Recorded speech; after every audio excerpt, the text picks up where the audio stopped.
but it'd probably be like 40. I don't know. I mean, it'd be insane. No, but it's 16 degrees Celsius here.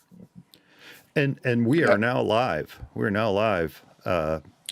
We went live. So okay, my dang mouse. Stop swearing. Dying. Stop swearing. My mouse keeps dying on me. No dang. Heck? Oh, that's weird. It's time to get a trackpad. And it was the cold. My mouse was too cold. It didn't want to drag across the surface. So I warmed it up a bit. It's much happier. Well, the nice thing when they're cold like that, you just grab their frozen tail and drag them by that. That's it. Swing around a little bit. You know what? I think I'm going to grab the batteries. Yes, batteries out of my old school. Because I can. Old school. I'm going to grab them out of my other mouse and then put them in. Do the trick. I have a nice, fancy new one. Oh, you've got the newer, Magic Mouse. I've got a new one on my Mac Studio. I've got a black one there. Oh, you're trackpadding it. Oh, okay, yeah, cool. Yeah. Eric's weird. That ways. I know I'm weird. Actually, my desk is black and the trackpad is black, and they're now, it just blends sometimes in you can't find it. Yeah. Luckily, I have it right next to the keyboard, so I can. I actually follow my own advice. So this was my tip the other week. If you remember, Eric, I have an old mouse on my desk. And when the batteries die in my Apple mouse where I can't replace them, I switch to the old mouse, charge my new one, then I switch back to the new one again. So that's good. So that was my spare mouse from my desktop. Let me see if those batteries were any good, if they were junk. Yeah, that would be just your luck. Yeah.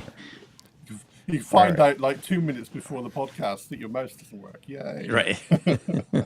Now, I am... Okay, I need to do one thing. I need to copy my notes from Dropbox over to this computer. And then I will be ready to go. Just out of curiosity, how many things have each of you brought? Well, I've got 4 or 5, but probably only two good ones in there. So it really depends. Okay. How about you, Darren? I've got 4 or 5 as well. Wonderful. Okay, great. 3 main ones, but 2 can be jettisoned if need be. Yeah, same here. Okay. All right. Now, I did not mean to pull it out of that folder. Gosh darn it. Okay. Paste. Boom. Now there's a copy in there. Okay. I had to get my notes so I know what we're talking about. I have, how many do I have?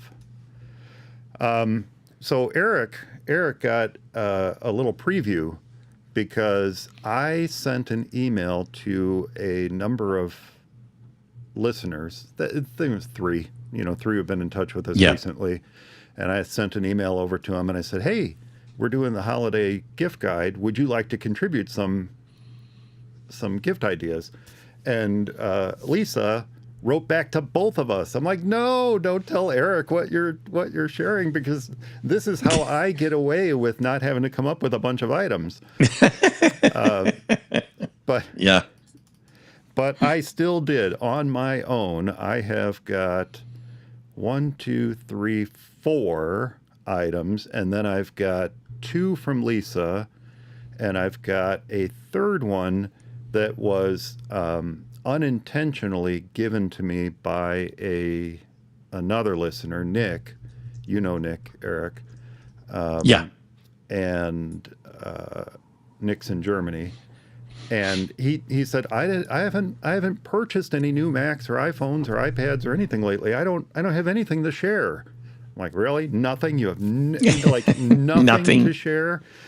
But he did tell me about some other things going on. You know, he always has some issues with his computers or whatever. And as he was explaining what else was going on in his world, I'm like, ooh, you just gave me a wonderful gift idea. It's not techie, but it is a really good idea, and I want to share it. So that is a last pick I have. So I guess I technically have 4, 5, 6, 7, but I'll just kind of pick and choose as we go, if that works for you. Excellent. Yeah, no, sounds good. that works. And you know, I've always kind of gone. I mean, I always tried to be Apple-y, but I always kind of thought it was like, you know, sort of gifts for the techie Mac user. You know, type. It just Yep. yeah, exactly. Even like what Lisa had sent. Yeah, Yeah. Yep. some of that Yep. was yeah. Even what Lisa sent. There's a couple others I probably should have reached out to, but the ones I can think of were, I believe, already sharing some gift ideas on Mac Voices. So I didn't want to make them come up with like double the number of gift ideas. So I didn't reach out to a few people I probably should have, but there you go. This is more fun. You know, regular listeners, having them contribute some ideas is fun. Yeah, it is. Absolutely. Yeah. All right. So I think we are probably ready. You know, I was not planning on covering any news today. Sounds good. Is there anything you guys specifically want to cover in news? Not particularly. No. As you said, Okay. it's just a fun gift guide. Fun gift guide. Episode. Exactly. Yeah. But there was the big one though that Apple Intelligence dropped yesterday. So that's quite a big one. Well, if you can run it.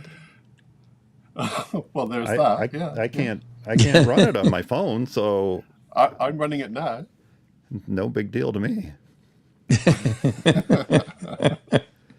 Well, you don't need I Apple suppose Intelligence. It would work. You're on already the Macs. intelligent. It would work on the Macs, but it won't work on my phone. So Yeah, Well, I'm in the it'll same work on your situation. Mac. My phone and my iPad are old, but my iMac is rocking Apple Intelligence, no worries.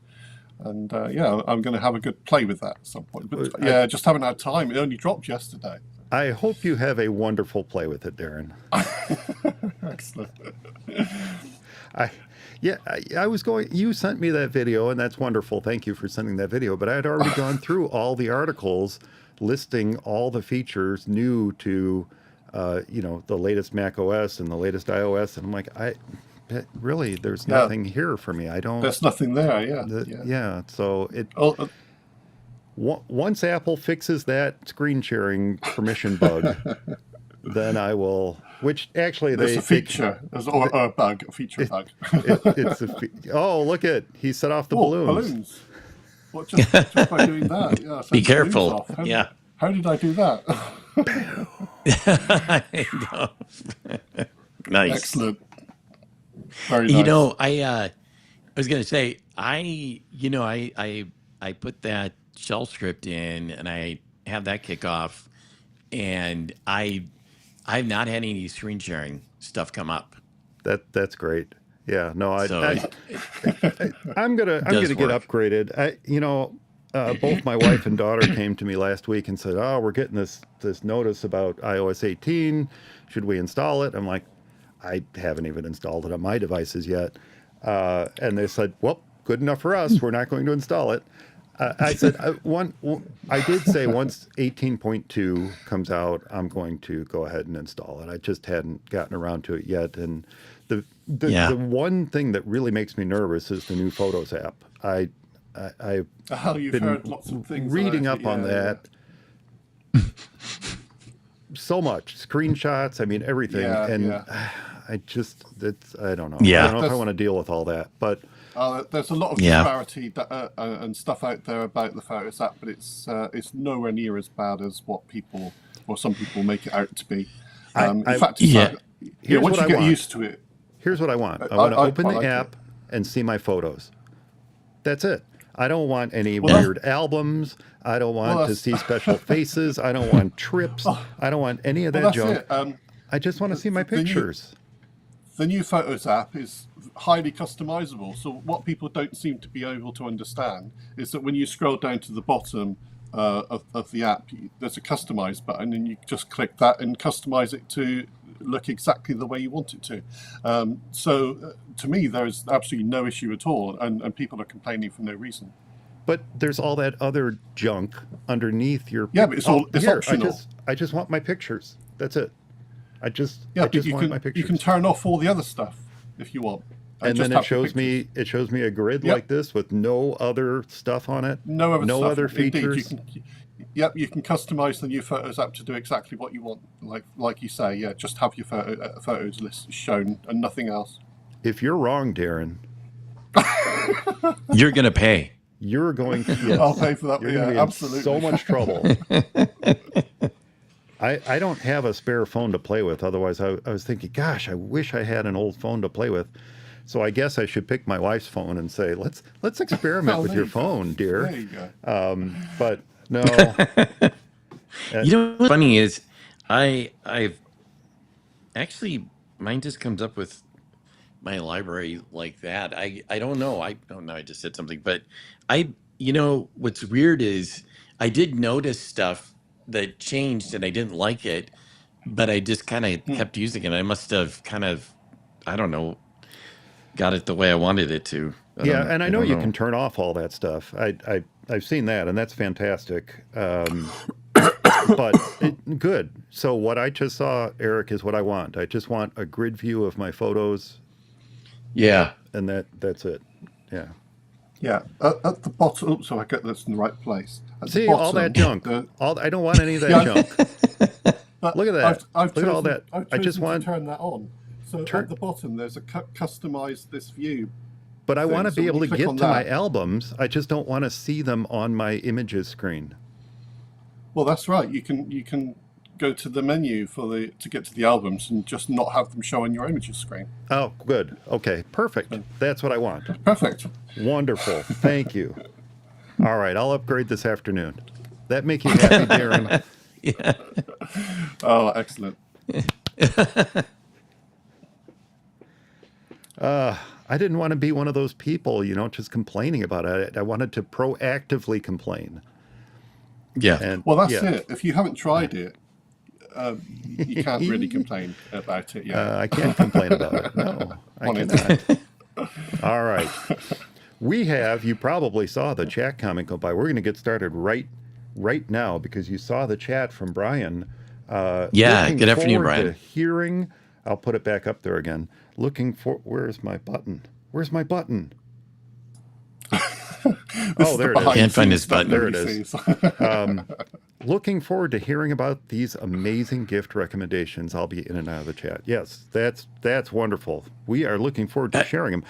Brian, in fact, was one of the people I was near 100% convinced he'll be on Mac Voices sharing his gift ideas. So I didn't want to make him have to come up with double.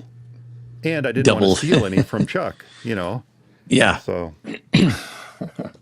anyway, all right. Shall we get started, gentlemen? Ready. Perfect. Let's do that. Yes. Let's do that. Oh, by the way, I figured out what was wrong with my pencil, Eric. Remember last time, my mechanical pencil, I couldn't get it to advance? I had accidentally put 0.7 lead in. Oh, yeah. And I'm like, why is it not feeding through? Click, click, click, click, click. I didn't realize I had 0.7 lead in my drawer. I thought That's interesting. I always have 0.5 pencils. So at what point did I get 0.7 lead? So I must have just grabbed it, thrown it in there, didn't know. And I'm sitting there click, click, and I took the whole darn thing apart because you can do that with these, drafting pencils. Right. You can take them all apart. Yeah. So I took the whole thing apart. I'm like looking in the little tiny hole. I can't figure out why I can't. Finally, I used one of my pokers. They give you a little poker. It's stuck in the. Yeah. Oh, this one doesn't have one, but it's stuck in the eraser. And so I'm poking, and finally it popped out, and it was 0.7 lead. So no wonder it didn't feed. Yeah. So you have to pay attention. Yes. Good thing I have to deal with technology and not lead. Yeah. Because clearly I can't handle it. That probably would be a good lead for me because I always push too hard and break. So I'm always constantly clicking those things down. Yeah, I get it. I do too. Oh, I left my coffee over on the other desk. Well, I will have to do this caffeine-free. No guarantee I'll of the drink results. caffeine for you. No guarantee of the results, my friends. Okay, here we go. You ready? Ready. As I'll ever be. In 3, 2, 1.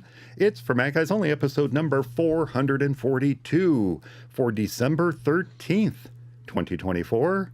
O Little Mac of Cupertino. Hey everyone, welcome back to For Mac Guys Only, the show for the Mac community, where we share our thoughts and opinions on current Mac news and events. And joining me to celebrate the holiday season and last-minute gift giving are Eric Erickson and Darren Davies. Hi guys, how are you doing? Good. Hello there. Happy holidays. Indeed, Yes. happy holidays. And remember, if you are joining us live, I'll be keeping an eye on the chat room too. So if you have any questions or comments or gift suggestions as we move along, be sure to drop it in the chat room there, and we'll bring it up here on the show. Well, gentlemen, if the frigid temps outside are anything to go by, it is time once again to dig into our treasure trove of holiday gift ideas. 4 last-minute gift ideas for the Apple lover in your life. And yes, as I've mentioned throughout the years, I am a procrastinator when it comes to things like this. And I often find myself rapping like a crazed elf at 3 a.m., mere hours before gift giving begins. So these kind of gifts are actually, these kind of lists are actually very good for me. It always gets the hot chocolate coursing through my veins again.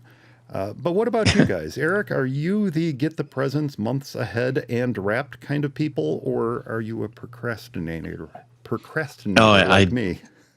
I'm a procrastinator. Probably not like you. I'm actually probably the king of procrastinators. So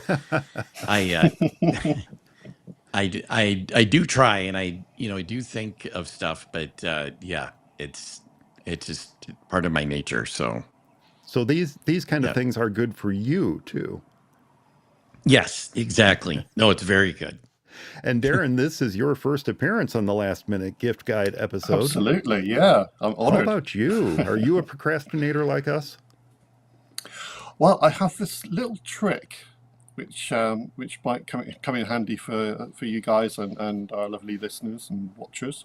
What I do is I have a reminders list for presents for various people, and that's good. as the years go through, well, as the year goes through, when someone mentions, "Oh, I like that. That sounds good," I'll just make a little note of it on my list.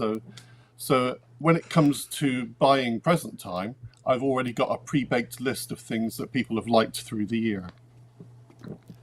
How about that? We are a mere 3, 4, 5 minutes into the show, and we already have this amazing tip that Eric and I can both benefit from, of taking note. This is mind-blowing, Darren. Actually taking note of what people mention that they would like for the holidays, and adding it to a reminders list. That's it. You don't forget what people like during the year. You got that thing to look back on. It's tip of the year. That is a really good tip. Yeah, it is a really good tip, because I've thought of stuff like that when people have mentioned different things. I just haven't written it down, and then I forget. So, oh, that's it. That's a good idea. I do it there and then.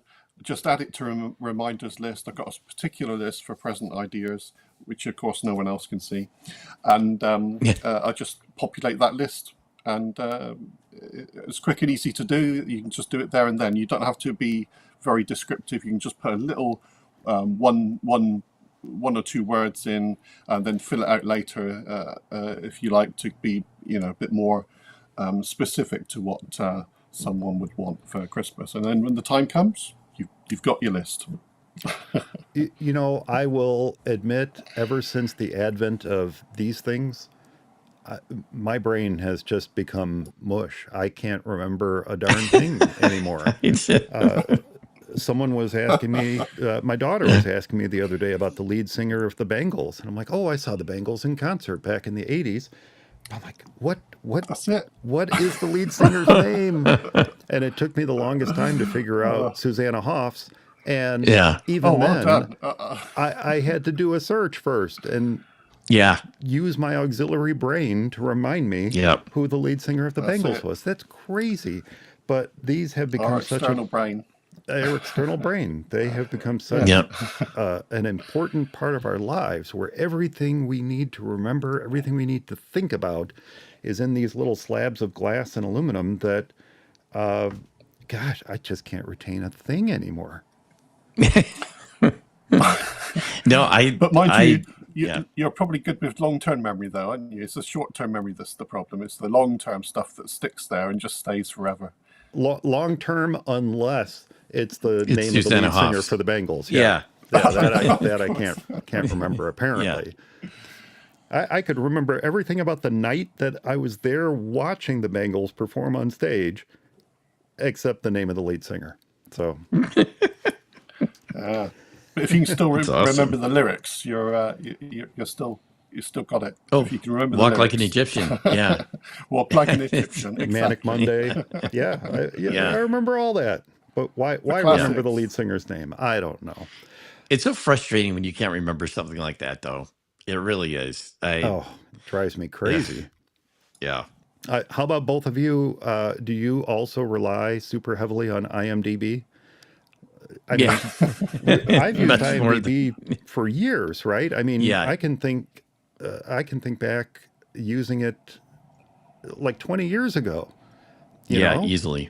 And it's always been a fantastic resource, but now it's become that thing where we're watching a show and I'll say, oh, where do we know that person from? We just saw them in something. And then I can't even remember what we just watched, let alone who that person was, what character they played, or what the actor's name is. And so I'm constantly going through IMDb. And then it's worse because we're watching, rewatching, I should say, The New Who.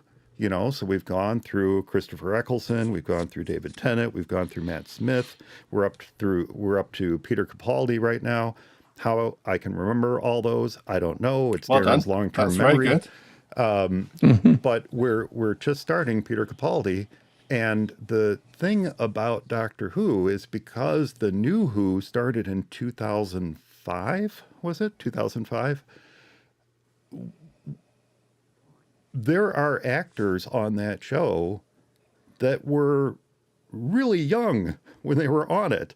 And so there's this disparity between where we recognize them now and what they looked like then. And, obviously they look very, very similar, but a lot older now, like me. So as we're watching The New Who, and I keep calling it New Who because we've got Classic Who too, as I'm watching it, I find myself going to IMDb more and more frequently as I'm trying to figure out where I've seen this actor and what show they've been in. And what else have they been in? Yeah. What else have they been in? And then, you've got 20 years to scroll through.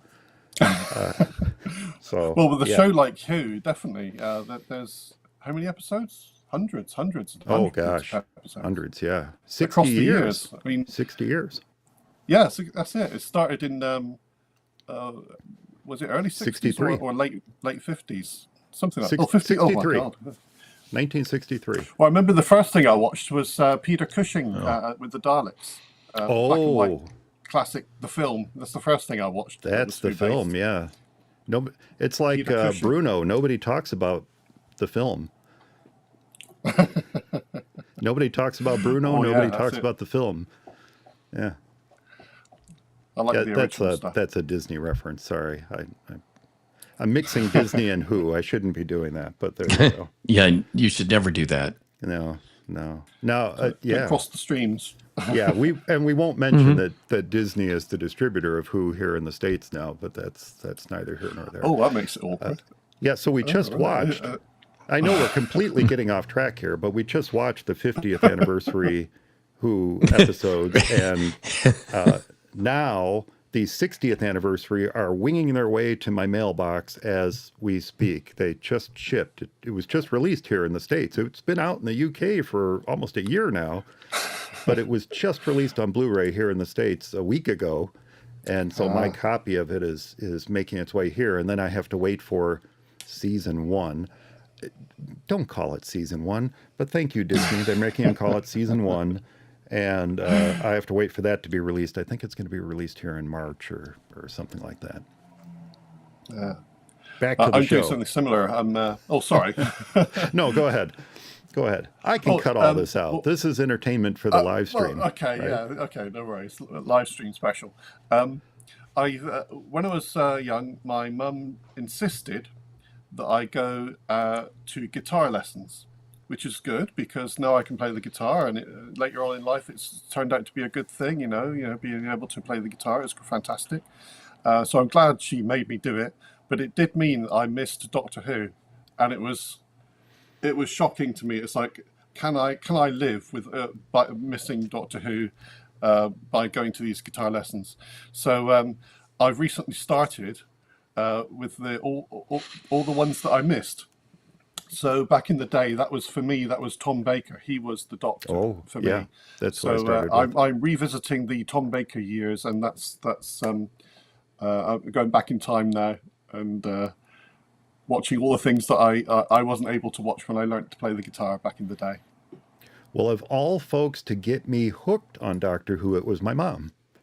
Here in the States, it aired on public television, and she was watching Doctor Who on Channel 11, PBS out of Chicago, and it was Tom Baker. That's who she was watching. Excellent. And I got hooked on it, and I started watching it and started, as they cycled through the seasons, as they got to the end of Tom Baker and into Peter Davidson, and then they had to start over again, right? So they went back to the oldest episodes that they had at the time, which didn't include William Hartnell. It was typically they went back to John Pertwee. That's where they went back to here. But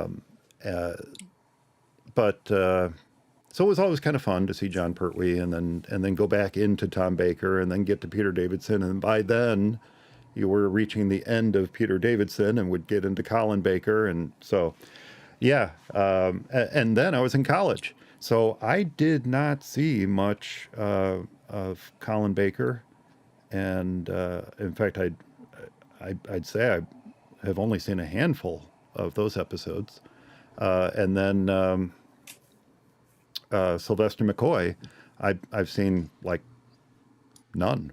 I haven't seen any of his episodes except for maybe the few minutes I've caught streaming on Plex or something like that. But yeah. So one of these days. Okay, 3, 2, 1, back to the show. But since we are all Apple fans in Apple using households, or at least I'm assuming, or it's going to be really awkward at dinner conversation. If you are a last minute shopper like me, there are probably still at least a couple people in your list that you want to buy for this year. So this is going to be the episode for you. Now, we already mentioned we're not going to talk about any news this episode. So why don't we go ahead and get started with our last minute gift guide? Like previous years, this isn't going to just be a list of Apple gear. No, with so many folks making so many cool gadgets and apps for Apple users, we've got a collection of things this year that I think will almost certainly put a smile on those Apple using friends and family in your life. So, no matter which winter holidays you celebrate, Eric, Darren, and I have gathered some of our favorite hardware, our favorite software, and maybe some other goodies to share with you today for 2024 for Mac Eyes Only last-minute gift guide. Oh, and I did reach out to a handful of listeners, too, to see if they would like to share a couple picks, and I've got a couple of those to share with you, too. Eric, I think we started a tradition last year, or maybe we continued one, I'm not sure, of beginning with your first last-minute gift guide selection. And holidays are nothing if not tradition. So, Right. what is the We'll first? start from there. What is the first must-have gift idea on your list this year? All right. Well, you know what? I think this is probably a simple one and kind of a boring one. But you threw the words must have in there. So I, Yes. I put it in there and I didn't know if I was going to go to it or not because I had other stuff, but I think it's really worth mentioning. And that is the AirPods 2 Pro and what I'm wearing here. And they have become really seriously my go-to daily AirPods for everything, or headphones for everything. And I've got a number of headphones, and I do use different ones for different things. But this this the AirPods just are just so great. You know, if you like noise canceling, their noise canceling is actually pretty decent, and they've really got everything that you could possibly want. Plus, the sound is really good, and it's got good bass. And now that you can control the volume right from the tip, besides pausing and playing and all that, that's another great thing. I think that was one of the things that was kind of missing. And then, of course, now they just added the hearing aid Yeah. functionality to it. And I took a hearing test actually when it did come out using them, and my hearing wasn't as bad as I thought it was. So, but and just even the way that it can adapt the different sound, I've noticed too. If things get if I'm listening to stuff, listening to music, or even just like a audible book or whatever, and there's loud noise around me, it'll actually adjust the volume up and then pull it back down. It's pretty slick. So again, it's not one of the most unique and exciting gifts, but it's totally worth it. Oh, especially with the new hearing. Do they call it hearing aid support? What is it that they call it? I I think it is kind of hearing aid, or it might be hearing assist, but I think they do kind of use the word hearing aids Mm, for mild to moderate hearing loss. mm. So Talk about turning an industry on its ear with that. no kidding. I Yeah, mean, yeah. have you heard how much hearing aids cost? It's No. Oh, crazy. thousands. Absolutely. Thousands. And that's in pounds, Darren. I mean, Yeah, it's thousands and thousands of That's dollars. it. And Double that for yeah, dollars. now we're talking yeah. about what? $350, $400 for Right. what could, if you don't mind the little, thing Yeah, dangling the out of little your ear. If you don't thing. mind that, if you want Right. something hidden, you've got to get it for now. For Who now. knows what Apple has up their sleeve, but for Well, now, gosh, that's amazing. It is. I And think that's one of the good things about the turning something that people normally have in their ears anyway into a hearing aid, because right. that does get around quite a bit of the stigma that some people have about having a hearing aid, because lots of people will be walking around with these in that don't have hearing issues, so nobody will know whether you do or don't. Right. So Yeah, Right. good it gets point. rid of the stigma in a way. So I think it's Yeah. great. Yeah, No, that's a very good and point.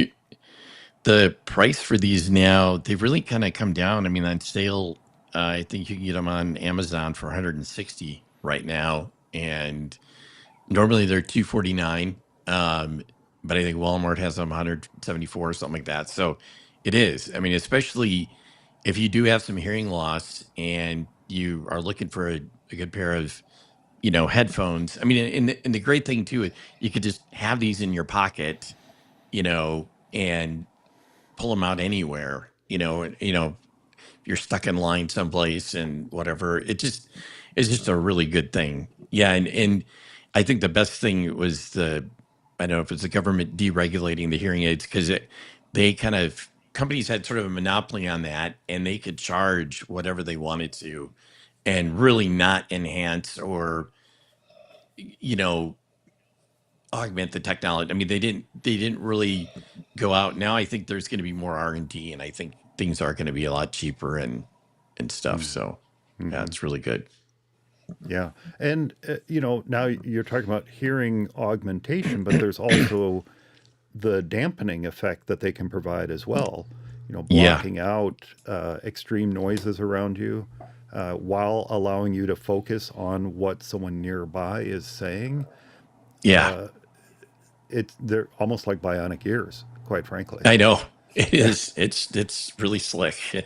Now, I have Yeah. to admit, I purchased the AirPods Pro, the first gen, and I have never been happy with them. They Yeah. always I have know problems. They're always disconnecting. The sound breaks up or it stops working altogether. And it turns out I may be a victim of the issues that Apple has issued a recall for on them, and yet mine don't qualify. So it's left a really horribly sour taste in my mouth, and I'm hesitant I'm hesitant to buy the AirPods Pro 2, quite frankly, because Yeah. I've just been so disappointed with these. They work, but in limited situations. I undoubtedly will, because I do use them at the office and I use them for making phone calls with clients. But I found that if the calls start to get over 45 minutes to an hour, I start crackling on. I can't hear anything, and they just go to heck. So I'm happy to hear that the AirPods Pro tried to 2 return them, actually, Mike. are doing well. Yeah.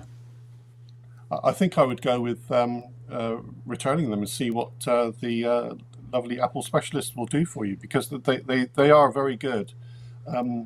They did replace an item for me that was well out of warranty, but turned out to have be on one of those lists for manufacturing issues or early development issues of a product, and they swapped it out for a brand new one. So even if it's not supported on paper, you might still be able to get a swap out there, actually. That's two good tips from Darren. And I know we've mentioned that here on the show before. Even when Apple says your product doesn't qualify, it's always worth reaching out to them just to see if they'll do something for you. Yep. Quite frankly, for a company of Apple's size, a product like the AirPods, which is of minimal cost to them to manufacture, it's a very easy decision for them to make if they want to swap them out and get you a new pair if yours are not working the way that they promised them to work. Yeah. Well, Apple do want their customer to be happy, because happy customers come back and buy other products.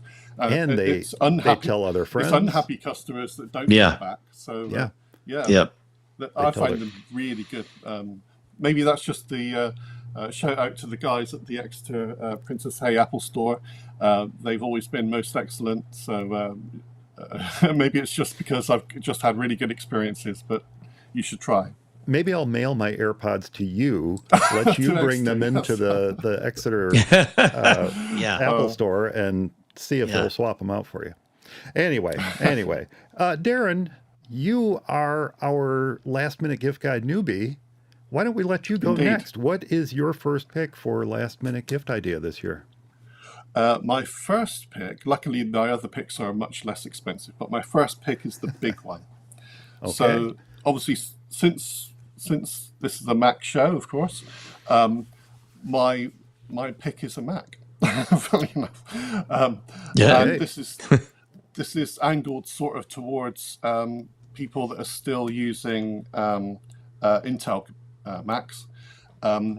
So if you're using an Intel Mac as your primary Mac now, I'd say it's time for Apple Silicon to be your primary machine. So it's time to buy a new one. That doesn't mean to say that you can't make use of your old Intel Mac or what would become your old Intel Mac. Right. Because as you said, Mike, I think you said you might be planning to use an older Intel Mac you have to run some 8.6 stuff specific that only that can run well without emulation and so on. Virtualization, But yeah, so it's just that if you're running an Intel Mac still as your primary machine, I'd say it's time for upgrade. It's upgrade time. You should replace that and get an Apple Silicon Mac. You won't believe the difference between even the most stocked up Intel Mac you can possibly think of. Even comparing that to the lowest of the low Apple Silicon Macs you can get, you won't believe the difference in well, everything really, but mainly performance and what you can do with the new systems. I will second that. You both know, in fact, the listeners know that for, 12 years, I had a 2012 iMac, 27-inch iMac on my desk at the office. And I did everything I could to keep that puppy running. I swapped out the hard drive for an SSD. I added more memory because I could. It was easy to do. You could open the hatch and snap some more memory in. But I did everything I could to keep it running, including OpenCore Legacy Patcher, which worked really, really well most of the time. But it got to the point where, no, it really did. It worked really well on that 2012. Now, I know certain other models, it doesn't work quite as well, but it did work really well with that one. But there were some minor graphic glitches that would occur from time to time. And as it was a work computer, it started to get a little frustrating dealing with that sort of stuff. And the dealing with it typically meant rebooting, right? That was the fix, or possibly reinstalling OpenCore Legacy Patcher or whatever. Definitely not something for the faint of heart. You have to be a little nerdy to want to deal with this type of thing. Yeah. Well, it turns out that one of the online vendors had a brand new in-box refurbished M1 iMac with 2 terabytes of storage and 16 gig of memory, and it was under $1,300. And it was pretty much a no-brainer to say, that's going to replace my 2012 27-inch iMac. And yes, I would say 99% of what I do runs so much faster on that M1. We're not talking M4, we're talking M1 iMac. Absolutely. So much runs better on there, with one exception, and that one exception is an Intel app that has not been updated in many, many years, and that's MailPlane. MailPlane works great on my M3 MacBook Pro. It works great on the M1 Mac Studio, but it doesn't work very well on the M1 Solo. What do we call it? The M1 entry-level M1 processor from Apple. The OG Mac. The OG M1 the OG iMac. Yeah, it doesn't run super well on that. It runs. It's just a little laggy. But other than that, everything else. I mean, even things like unzipping files, even things like ripping content off a DVD. Exporting video from Final Cut, all this stuff on an M1, for goodness sakes, works so much better. And now you look at the new Mac Minis, right. M4, at $599. Oh my gosh, those things give this Mac Studio a run for the money, you know? So you can really get into the Apple Silicon Mac line of computers for a song. You know, it's for sure. Super easy to get into them. And all the new Macs come with 16 gig of RAM now as well. And also they do anything on sale, including some of the older models as well. So you got a lot of choice there. And that was huge. That was huge for Apple to finally do that. Yeah. So of course they had to do that because of Apple Intelligence, because you can't run that on 8 gig very well. Well, probably not. So they had to do it pretty much, you know. But let me ask you, I just mentioned the Mac Mini, Darren. I mentioned the M1 iMac. You're talking about someone with an Intel Mac moving to Apple Silicon. What, Yeah. as this is your gift idea, what would be your suggestion for the model they should look at? You can't really give And why a why blanket. might you pick it? Let's put it that way. Why might you, Darren Davies, pick a particular model as the one to Don't look back out at of his. for someone Well, switching from Intel Mac? it's a really difficult question to answer because It is. each case is different. So I'd evaluate it based on what you have, what you use, what your intentions are, what you'd like to achieve, and just list those things first. And then usually with those answers, you can easily slot the result of those answers into any Mac model. There's a model there to suit everyone, but you can't really suggest one model to rule them all. Although, if you are thinking of upgrading and you are desktop based, then the Mac Mini is the way. Although, if you do want to push the envelope and go for extreme speed and have everything you can at the moment, because that's not available in every desktop Mac, you could go down the route of docking a MacBook and then go for an M4 Max notebook and dock that and use that as your desktop. But then that's a high-end option. That's what our friend Eric does, right? Yeah.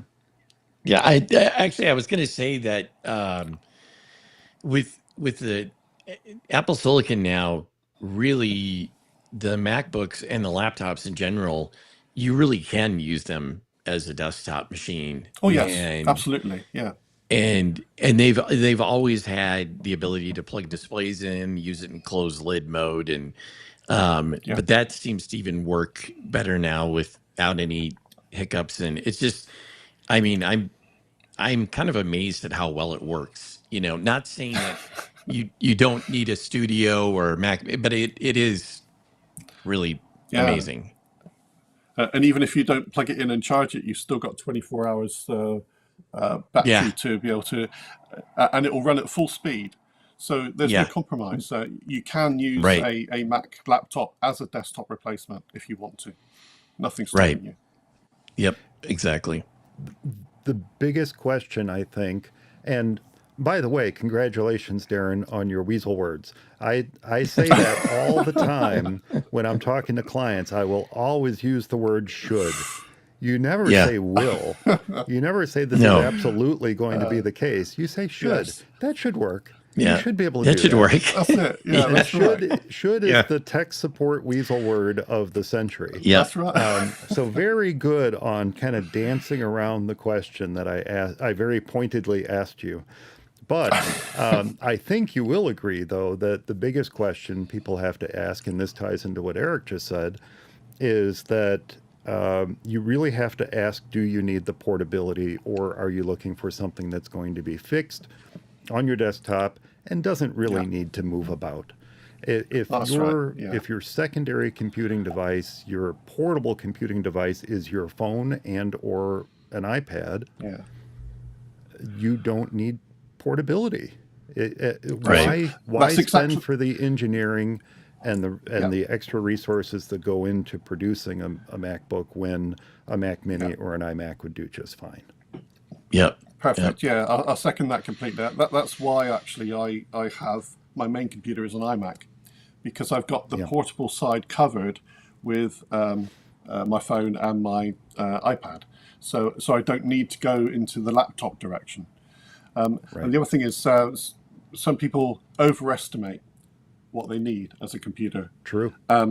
So if you are going desktop, then you'll probably find that if you get a high-end Mac Mini, Mac Mini Pro, then that will suit you for almost every task you can possibly imagine.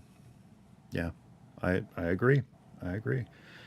Okay, excellent. Well, I kind of rearranged my picks here. I'm going to move a different pick to the top here because this ties in very nicely with Eric's pick. This is something you may even know what this is before I mention it, Eric, because you've seen this in person.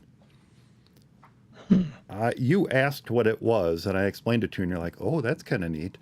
But it's a really inexpensive pouch that looks like a little tiny backpack, and it's got a carabiner on it. Oh yeah, And yeah. it has a little strap on the back, so you could hook it onto your belt if you really want to be super nerdy. That's awesome. But this is from a company called I hope I'm pronouncing this correctly, Ringke, Ringke, Ringke. They make iPhone cases and other accessories for the iPhone and what have you. And this is a mini pouch or a mini backpack, I call it, because it looks like a little backpack. It does. It does look like It a looks tiny like a bag. little backpack, and it is just the perfect size for AirPods. The AirPods in the case fit into this wonderfully. And what I do is I use the little clip on the back, the carabiner, if you will. It's not a locking carabiner. It doesn't screw closed. It's a little spring-loaded one. But I clip it onto That's my main fine. computer backpack. I don't quite trust That's a good idea. the strap because it's got a snap on it, so I don't quite trust that to stay secure on my backpack, but I do trust the carabiner, and it's metal, and I clip it onto my backpack, so it's like a little backpack on my backpack, and it makes my AirPods super accessible when I need them. When I'm going to take a phone call or whatever, I just unzip it, grab out my you don't have to AirPods. Pull it out. into your back. Yeah. And you know what? There is room in here to coil up and store a charging cable as well, if you want to. If you want to keep a charging cable for your AirPods That's in a the good case idea. as well. But it's a single, just a single opening is what's in this one. Now the interesting thing is I pulled this up. This is $16.99 on Amazon, $16.99 on Amazon. They do say it's waterproof. Which is handy. I don't know if I would go that far. It is a canvas bag, and it's a zipper. And the zipper does look like it's one of those waterproof design type zippers, but it's not like I want to dunk it in a lake or anything. I'd prefer not to, if I'm being honest. But they do say it's waterproof, and it doesn't have to just be for AirPods. You could use it to store an extra keychain. I have 2 keychains I carry with me all the time, and it could be used for that. It could be used for just other little accessories, like I said, cables or charging blocks or things like that you want to keep in there. But it's a handy little case, and it's absolutely perfect for the AirPods case. Now that's $16.99. They also make a variety of designs, which is pretty cool. By the way, I have black, it comes in gray, and it also comes in clear, which could be kind of cool too. But they do make a 2-pocket pouch, so same type design, but a little bit larger. The larger pouch in the other design can hold things as large as like credit cards or small wallets or something like that. That's $17.99. They make one that looks like a tote bag. If you like the little handles and a zipper on top, it's not much bigger than this, but it looks like a little tote bag. And then It's awesome. this is going to take Darren aback for a second, but this is what we call them here in the States. They make one that looks like a little fanny pack. Now, or as Darren might call them, bum bags. Or as the more modern generation calls them, sling bags. But yes, they make one that looks like a little tiny sling bag, if you will. Hey, why not get the little fanny pack and wear it around your waist, and you got this teeny tiny little AirPods case wrapped around you with a belt no, you can't do that. But that's $19.99. So, and they even make like a little duffel bag style one too. So, all different kinds of designs. But I like this backpack one. I think it's nice to clip on to my computer backpack, and that is my first pick. Is the Ringke Pouch. As far as I know, it's only available on Amazon. I could be wrong, but I will link to Ringke's website because I just think this is super handy for carrying my AirPods Yeah. around. So And it's super cool too. I love the miniature. Yeah, I it's love a stuff like miniature that. backpack. Yeah, it's Yeah. pretty cool. Yeah. Pretty cool. So that is my Yeah. first pick. And that means we're up to round two of our picks Round for two. this year's holiday last minute gift guide, I should say, our for Mac Eyes only last minute gift guide, right? This is round two. And that brings us back to Eric again. Eric, what's your second pick? Second pick actually is for the Mac user in your life that is works with image editing and graphics and video editing and stuff like that. And there's a product that I had gotten quite a while ago, and it's called TourBox, and kind of a different name, but I can actually show it to you. And it is kind of it's like a sort of a box shape, but it's essentially a bunch of buttons and knobs. I don't know why it's so dark. Buttons and knobs kind of put together, and you can assign what these buttons and knobs do. So, and you probably have seen other things like this. I know several other companies make different versions, and they'll even have touch screens or light up buttons and stuff like that, and you can use it in different apps. This TourBox you can use like in Adobe Photoshop or Lightroom, or Pixelmator or Affinity apps, and then you can. What I use it a lot for is in Final Cut Pro, and even though Final Cut Pro has some excellent keyboard shortcuts and use a trackpad or a magic mouse, you can use gestures to zoom in and out and stuff like that. Um, this TourBox just makes things a lot quicker, and it's easy to program, and which is kind of another problem with these sorts of things is that you spend most of the time like tweaking it and programming it and not actually using it. Where this is one that I Yes. found that I do actually use it, and it just so for example, like in Final Cut Pro, let's see if I can bring this thing back up again, and you probably can't see this little. It's like a little wheel, but um, I can move that up and down and zoom in and out of the timeline. If I click it, it'll essentially fit the timeline into the screen. So it's equivalent to hitting Shift Z. But you can, like I said, have it do just about anything, and it's actually really handy. And if you do lots with photo editing, video editing, graphics, and that sort of thing, where you're constantly using different tools, and you want to be able to be as accurate and as fine tuned as possible, or just quickly activate something and do something and then activate something else. This is a real godsend. And this one that I have is an older model. I've had it probably maybe 3-4 years, and so it's a plug-in one. It plugs into USB-C, which I don't move it around that much, so it's perfect for me. The newer models, they have TourBox Elite and Elite Plus, and those also use Bluetooth, um, and but they also do wired as well. So I'm always a little shy on Bluetooth. That doesn't always work as good as it I think it should, but it apparently must work well. And the other thing they do is give haptic feedback, so that's kind of nice too. That I'd like to check that out. But this one is would be equivalent to what they have now, which is called the TourBox Neo, I believe, and aside from the haptic feedback and the Bluetooth, it's pretty much equivalent to the TourBox Elite and Elite Plus, and I think it runs. I think you can get it for 160 or something like that.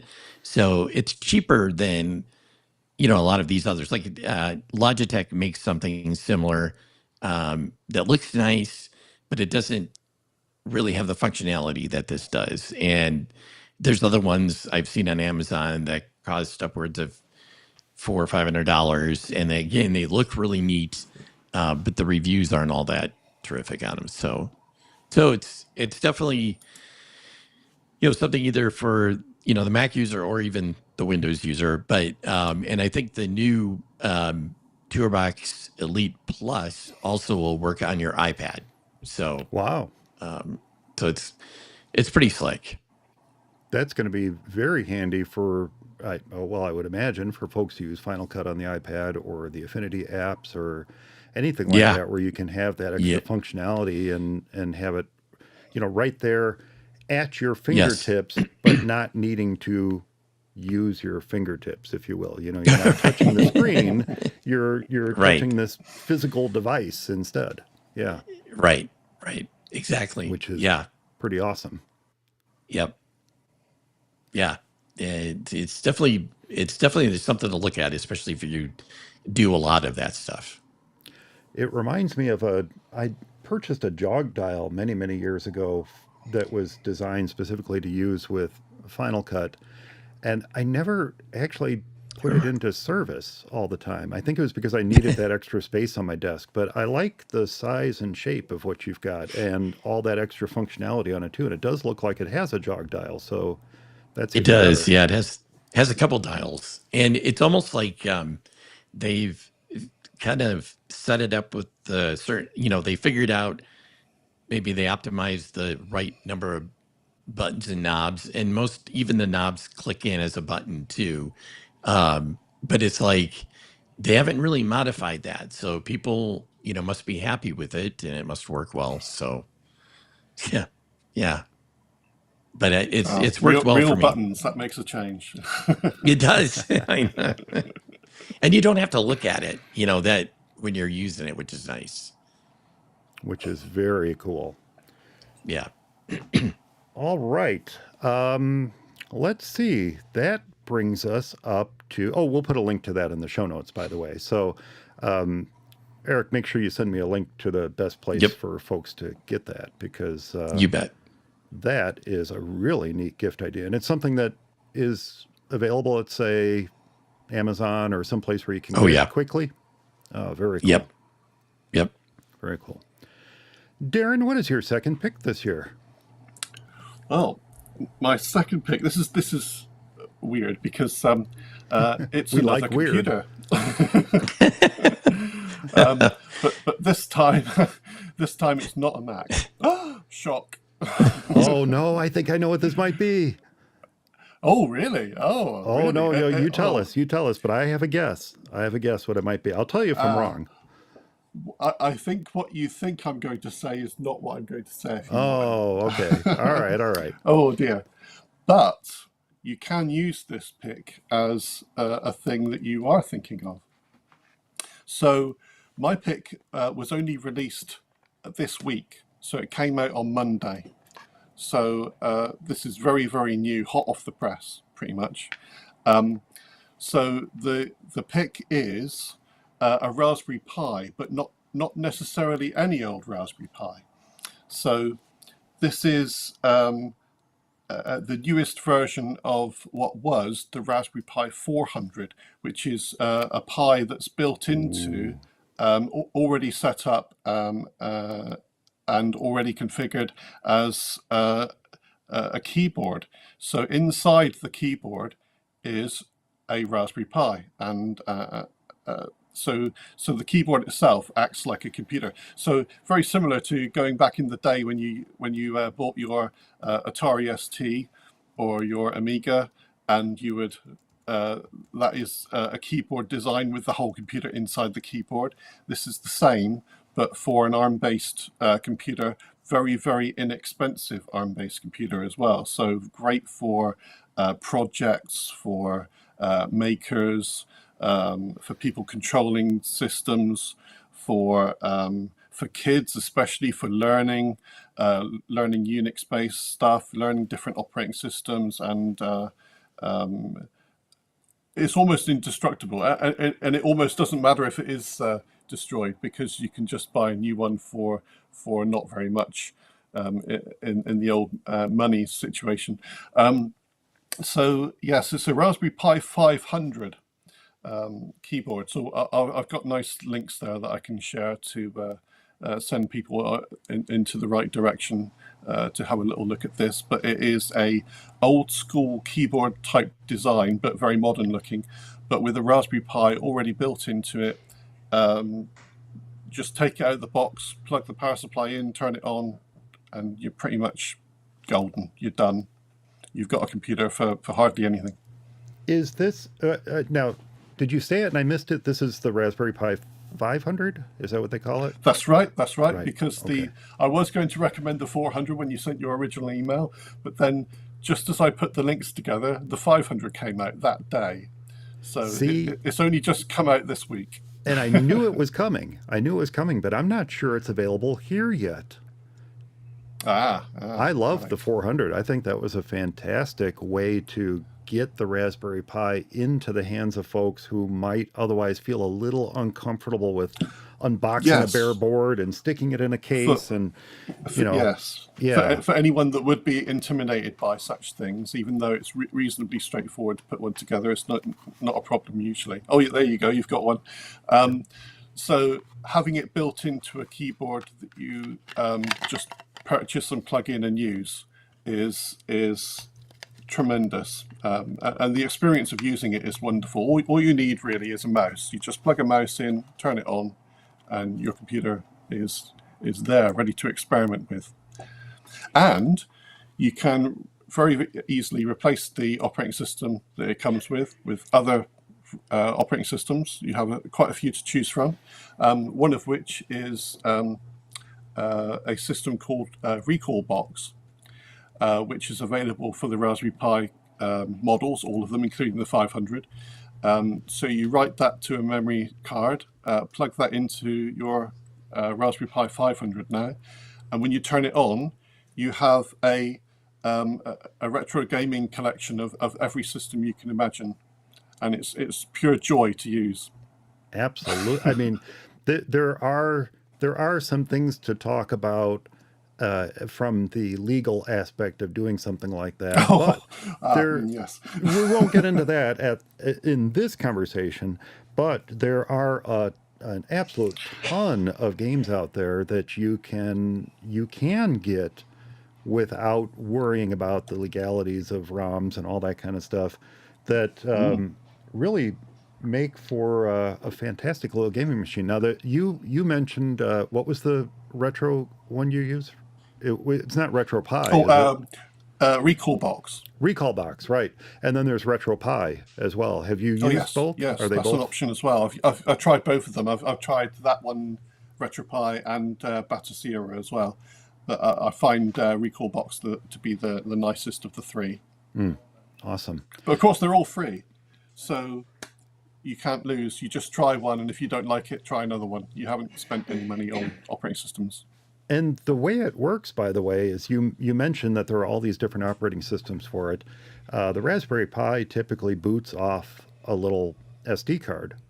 And there's an app that you run on your Mac that allows you to very easily select any of the myriad different operating systems available for the Raspberry Pi, select it, choose the SD card you want to install it upon, and it kind of takes over from there and handles the whole thing for you. It formats the card, it downloads the operating system, it installs it on the card, and it pretty much says, yep, you're ready to go. Stick it in your Raspberry Pi and boot the puppy.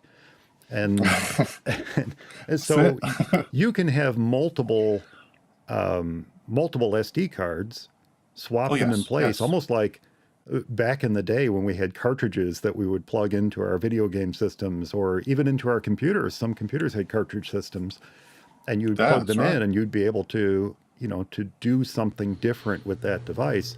You can do the same thing with the Raspberry Pi. You can just yeah, select what you want to do, and you're off to the races. That's fantastic. And Yeah, that I is really love that awesome. built-in keyboard, and you can even get an official Raspberry Pi mouse too, I believe. You can. Yeah.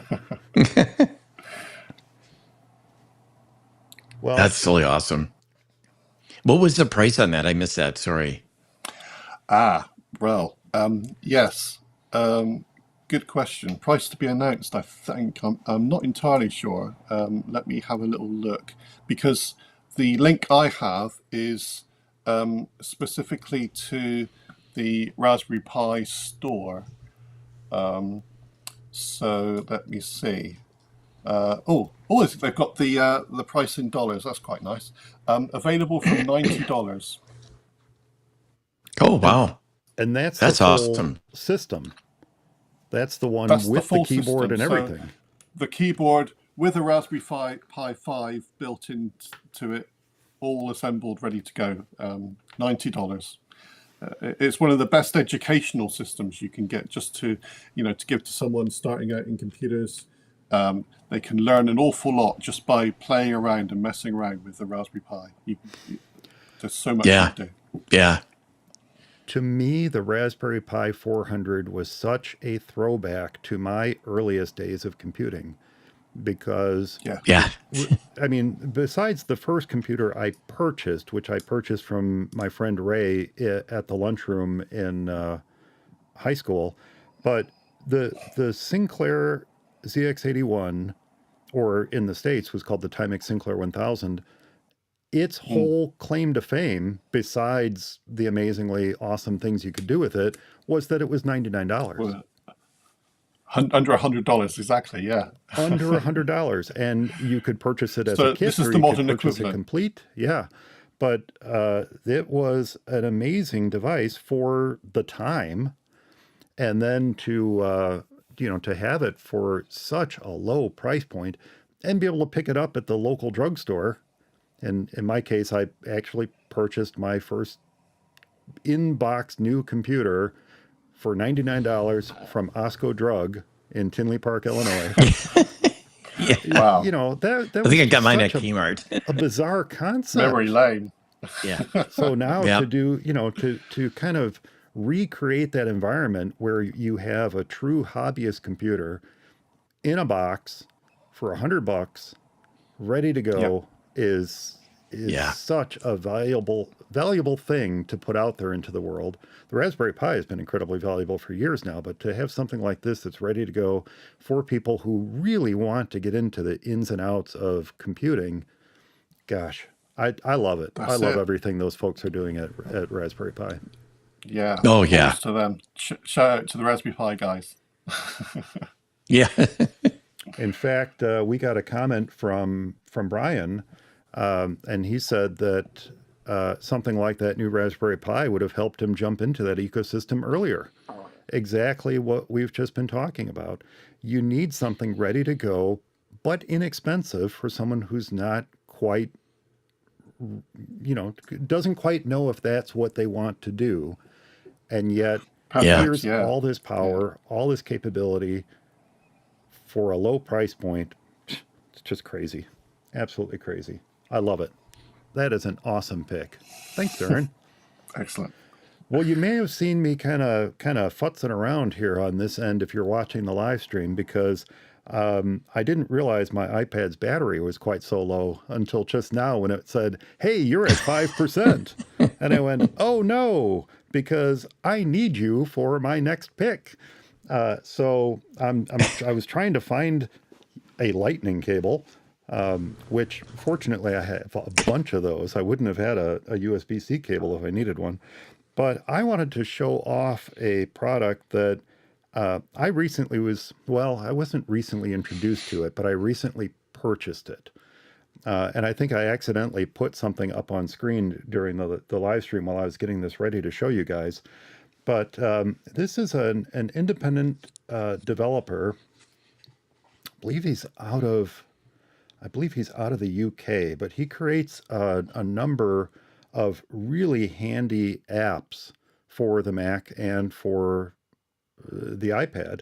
and the phone, by the way.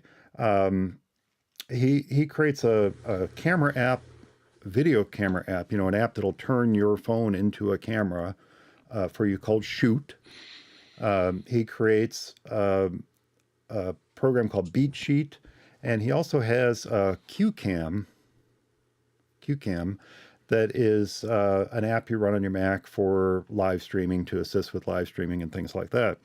Well, the app that he's developed for the iPad is what I want to make my next pick. And the neat thing about it is, let's see what color I have here. If I can just kind of draw on screen here, I can give myself a little beard, and I can... Oh no, I'm too high. Fun. I'm too high. Glasses right there, see? So it's kind of a telestrator, if you will, right? Wow. Nice. And that's nice. I'm currently hooked up. This is called Video Pencil. Did I give the name? This is called Video Pencil. So the neat thing about Video Pencil is that it's actually relatively inexpensive.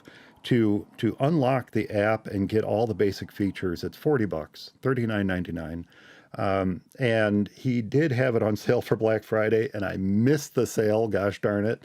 But I was more than happy to spend $39.99 for the capability that this is going to give me, because this can be used during live streaming. If I want to highlight something, if I want to just draw a circle around Eric and say, hey, yeah, pay attention to what Eric is doing, we can draw on the screen. Cool. And if you're watching the video, you'll see me actively doing this. Yeah. And I don't know if I'll be able to do it, but I can give a little beard to Darren, and I can circle him too and say, yep, make sure you know what he's doing. I can clear the drawing.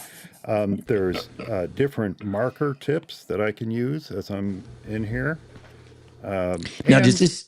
I can draw with my fingers too. I don't have to draw with the Apple Pencil. I can draw with my fingers. Nice. As well. Now, does this only work with like eCam or? No, that is the amazing thing about it is it works best if you have a virtual camera feeding into it. So I'll show it to the video. This is actually using the camera on the iPad. So, if I were to hold it up, whoop, what did I do? Uh-oh. Wow. I just messed up everything. I thought you were going to go for the Doctor Who effects then for a minute. Yeah, what did I do? Oh no. Oh no, what did I do? Oh, I know what happened. Oh. I know what happened. Here, I have to do this. My battery actually ran out. That's why. So yeah. You were right. So it works best with a virtual camera. If you can get what you're looking at into the iPad, if you can feed it into the iPad so you know precisely what you're drawing on, that's much, much better. And this works really well with his surprising companion app called QCam Presenter, right? But you can also set up virtual cameras with eCam or OBS or any of those kind of things. If you can get the camera feed into your iPad, that's great, because then you can telestrate on that feed. Now, my battery's gone out and I'm not going to be able to demo that anymore. So I apologize to Video Pencil, but it works great if you can get a virtual camera into it. That's one thing. It works well for live streaming. You can live telestrate. You can do drawings on your screen. If you want to demo something, some of the examples that I've seen as I watch his videos on YouTube are in teaching situations. He's demoed training situations. Maybe you want to do live titling, because there is a titling feature of it as well. So you can actually put text on your display without having to write it on screen. And as you saw, it worked really well with the Apple Pencil until the battery went out. Now, the way I was connected to the Mac was over NDI. Now, Eric probably knows what NDI is, but it's a way to transmit video over the network. So I turned on NDI in Video Pencil, my Mac saw it on the network and allowed me to select it as a camera within Ecamm, and then I overlaid it on top of what we were doing with a transparent background so that I could draw on the screen and still see what Ecamm was putting out there. So it's really a handy excellent. little app. Yes, it's very excellent. The pricing is great. There is, by the way, that $39.99 is a lifetime unlock. So that gets you Nice. all the That's basic nice. features for $39.99 lifetime. And then if you want more, if you want all the features that Video Pencil can provide to you, which includes things like a little magic wand with sparkles, and there's all kinds of neat stuff that he's built into the app. And again, this is a single developer company that puts this out, and he does an amazing job. His name is Michael. He does an amazing job putting this out. No kidding. $99, $99.99 is the full price lifetime unlock for the app. And then Wow. he even has deals where he says, "Oh, okay, you got the lifetime unlock for Video Pencil. Well, you can apply that towards QCam Presenter. That, oh, by the way, includes some of these things that Video Pencil has." Shoot is another app. I have not purchased that one, but it is also from these folks. And like I said, it would allow me to take my iPhone and turn it into a video camera. And there's a number of apps that do that, including Apple's own. But the one of the neat things about Shoot is that if you unlock it, if you purchase it, there's telestration features in it as well. So if you're using your iPhone as a camera, you can write on the screen using Shoot as well. So lots of neat apps that he puts out, but Video Pencil is the one that I really just kind of fell in love with and could see actually putting to good use. So yeah, Michael Forrest, I should have said. Michael is his name. Michael Forrest is his name, and if you watch his YouTube channel. Or if you go to his website, this is squares.tv/video pencil. If you go to his website, you'll see him. He's the guy that creates all this stuff, and he's the guy you're going to interact with if you ever reach out for support, or if you watch his videos on YouTube, or if you are asking for new features. He's the be all and end all of these cool apps that are designed for folks that might also use Eric's pick. You guys have really been knocking it out of the park. It's like I don't know. I've been a little. I don't really know what to do now because I don't think my stuff lives up. I mean, the Raspberry Pi computer, which actually Wow. that's an awesome pick, and I immediately thought of the Commodore 64 and the Yes. Sinclair. Yeah. I yeah, no, that's just a terrific. In a way, it's almost like, why did we get away from that in some cases? I mean, we could probably make that work better than ever. Yeah. Yeah. It's a really, I don't know. But, and then now your video pencil is just awesome too. So this one, I was kind of hesitating on bringing it up, but I'm going to bring it up because now you guys had your last two picks. So this is for the photographer, your Mac photographer in your life. And one of the things that, of course, now with the iPhone and also with other phones, obviously the Pixel and Samsung phones as well, they've gotten so much with the photography, and on the phones, the lens is about this big, but the Mm-hmm. brain is about this big. So Yeah. you've got this computational photography, and now it's starting to rival some SLRs and mirrorless, with varying degrees of quality and how good. But it does a good job of, I don't want to say faking it, but of, especially in night photography and even some, the portrait photography and stuff. and getting some photos that in some cases are really close and hard to differentiate, and we're only in the purview of a nice interchangeable lens camera, mirrorless, SLR, whatever. But so I discovered this thing a little while back, and it's called Arsenal, and they actually have their second version out called Arsenal 2, and it's essentially a little thin box, and I don't have it. I was looking for it earlier. That rides on top of your camera. It mounts on the camera's hot shoe, but then also plugs into the USB-C port into your camera or whatever. It works with quite a few different models. So I think most of them all use USB-C now, but I think they'll have whatever cables necessary for the camera that you have. It plugs into that, and then you can either have your camera on a tripod, or you can mount your phone on top of the Arsenal. There's another little mount for both, actually, and it works pretty slick. But it uses an app on your phone as well as the box, and it allows you to do it. It's they call it an assistant, but it's sort of it's kind of like having they use AI too. So it's kind of like having a pro photographer in there. So when you're going to take a shot, depending upon the light and everything else, it will pick out the best, combination, of ISO, aperture, and shutter for that shot, and take a really good shot. And you can also make some adjustments afterwards. But it also has a manual mode that allows you to do all sorts of things.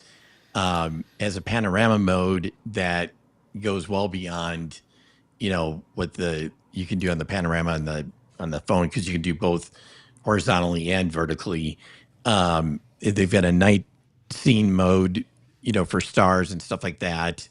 And there's like several other things. But I've had it only for probably say half a month now, so it hasn't been super long. But what I've gotten from it, it's been pretty easy to use, and it's actually it actually works really well, and I've been really happy with it. Like I said, it's kind of what I said before.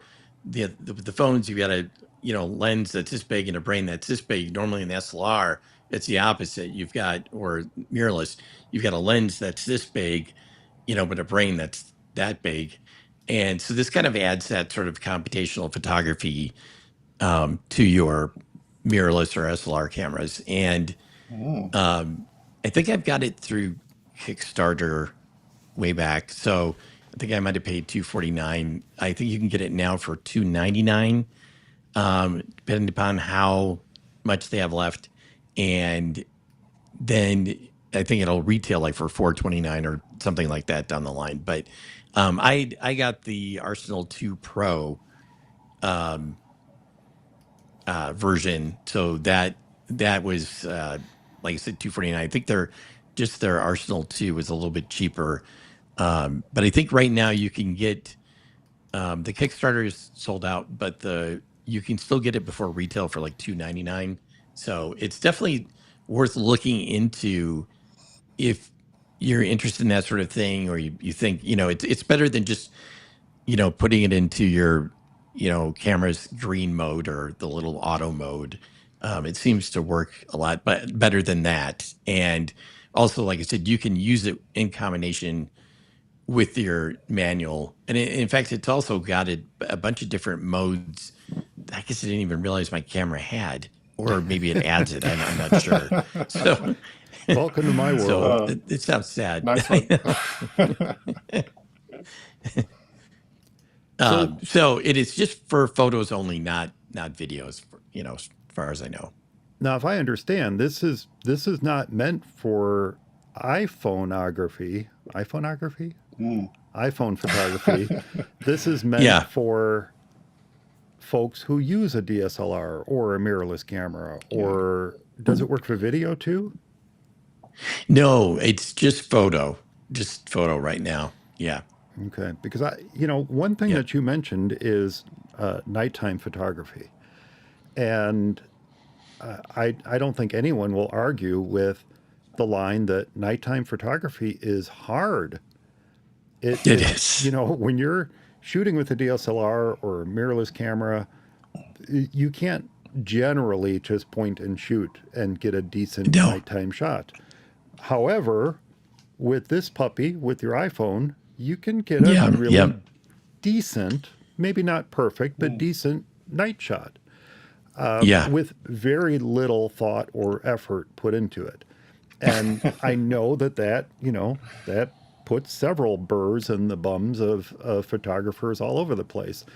We would It love did to be me. able to easily or more easily adjust our cameras in a way that we can take really nice nighttime shots. And Yep. a lot of folks have that expertise. Yeah. I do not have that expertise. I can take decent photos with my camera, but I'm not a pro by any way, shape, or form. However, I do like my DSLR. And I would like to learn Yeah. more about how it works. I would like to learn more about how to adjust the settings on it so that I could take better shots more easily. And something like this would be incredibly beneficial to me. And then it looks like Yeah. I pulled it up here while you were talking, and it looks like there's a companion app that you run on your phone. Yeah. And Yep. so It controls it. it's like a digital color meter, but plus to the nth degree. I mean, you're not just doing color metering, Yeah. you're doing all kinds of metering with this thing. Right. Right. One of the things it can do, and I not tried it out, but it's something called crowd control, and especially like if you have it set up on a tripod, you can. I think they have a. I don't know if it's at the Vatican or wherever, but what it does is it takes a bunch of pictures of the same shot, and as people move out throughout them, and then it just puts the shots together where nobody's in there. And so it eventually gets the shot without anybody in there, which that is, there's so many times I would love that. Yeah, you can take people out pretty decently Mm-hmm. in post afterwards, but it's not as nice Oh, as yeah. something like Oh, that. it's better to do it optically, definitely. That And sort of thing. Yeah. look, I suppose if you're the one doing it, it's more readily apparent, but you can see where those Oh, types yeah. of edits were done. And Yeah. Yeah. Yes. it's funny you mention that If you because zoom in. there's a plugin for Final Cut that I purchased that does that with video. It will, Yeah. if you take a still shot of a scene, with people walking in it, and you take enough of it, the plugin can go through and find the spots where people are not and reassemble them all together into a nice clean shot of that scene. Perfect. It's just amazing. It's amazing. Is that works yeah. with video? Yeah, it works with video Uh, on Final Cut. Yeah. So to And it have works pretty something good? like this, yeah. Well, from the little bit I've played with it, it's decent. I would love Yeah. to try it with a Yeah. huge crowd scene and see what it can do, but I've not. You're I right. don't have anything like that Yeah. to play with. But that is No. really cool. Yeah. Yeah. And as Brian says, it's great to hear the testimonial on a Kickstarter product, just from a consumer confidence aspect. Yeah, I have been purchasing more and more on Kickstarter lately. Yeah. Even simple things like a couple British magazines that I subscribe to put out their annual issues this year as Kickstarters. It's where you can get a full hardcover copy of their annual. And I had no hesitation at all of buying it, and I just received them yesterday. They're beautiful, absolutely beautiful. Yeah. The Spectrum Next that I purchased was a Kickstarter, and I purchased that, and they're now talking about a third Kickstarter. So I missed the first one. I got the second one, and now they're talking about a third one. But there have been things I've purchased where I get it, and it just ends up sitting. In fact, it's right here next to me. This has been sitting in a box next to me for I don't know how long. And it's called, look, it's still in the box. It's called the Superbook. And this is a keyboard and a display in a laptop format that really doesn't do anything on its own. This is meant to connect via cable to your phone and then allow you to compute, you know, like a full-size laptop computer with your phone. Android That's phones. kind of a cool idea. Sounds slightly janky. Well, it was a neat idea, and it worked. Yeah. But guess what? Shortly after I got this was when I switched from Android to iPhone. So of course. And it took forever. You know, I think that's kind of what Brian's talking about, is that some of these products it's a bit slow. take far longer than you expect them to. Yes. In fact, there's product development's not easy. Development is not easy. And what really helps boost my confidence when I purchase on Kickstarter is when you have a very communicative seller. When they are keeping you informed, they're keeping you up to date, they're letting you know what's going on, and they're letting you know why there are delays. That's super important, and I think allows for much more forgiveness on the purchaser's part. We know that we may never, ever see this product we're buying. We know that that's the case. Right. But in every case that I've purchased on Kickstarter, the product has eventually shipped, even if it shipped far later than we expected. The Spectrum Next is a great example. It shipped far later than expected, but it wasn't their fault. The Kickstarter ended during the pandemic. So there were a lot of issues contributing to the delay of that product, not the least of which is coordinating where some of these chips, literally the chips that went into the computer, where they came from, the fact that some of them went out of production, they had to find a substitute, they had to re-engineer the software to work with that substitute. You know, there's all kinds of stuff that can go into it. But when you're dealing with a communicative seller, like I was with the Spectrum Next, I didn't have any worries. I knew I would eventually see it, and sure enough, I got it. So that's important to look for, and I think looking for previous successful Kickstarters from a seller is important too. I think that's exactly right. And these guys actually, the Arsenal, they were on time. But like you said, I've run into projects where it's went long for one reason or another, but you feel good when they're keeping you apprised with things. And for sure. For sure. And there's often benefits. I got my name in the back of a book that has yet to ship, but will be shipping soon, because I contributed to the Kickstarter, and they included the names of all the people who contributed. In fact, my name is going to be in the credits of a movie that's coming out. It's a history of the Spectrum, but a movie that's coming out, documentary, and the different Kickstarter contributors are being listed in different ways in the credits, but sure enough, my name's in the credits. I saw the digital copy of it. I'm like, that's awesome. That's me. And this is the computer that I grew up on. And my names are name is now in the credits of the movie that talks about its history. That's so incredibly cool. Yeah. Very, very cool.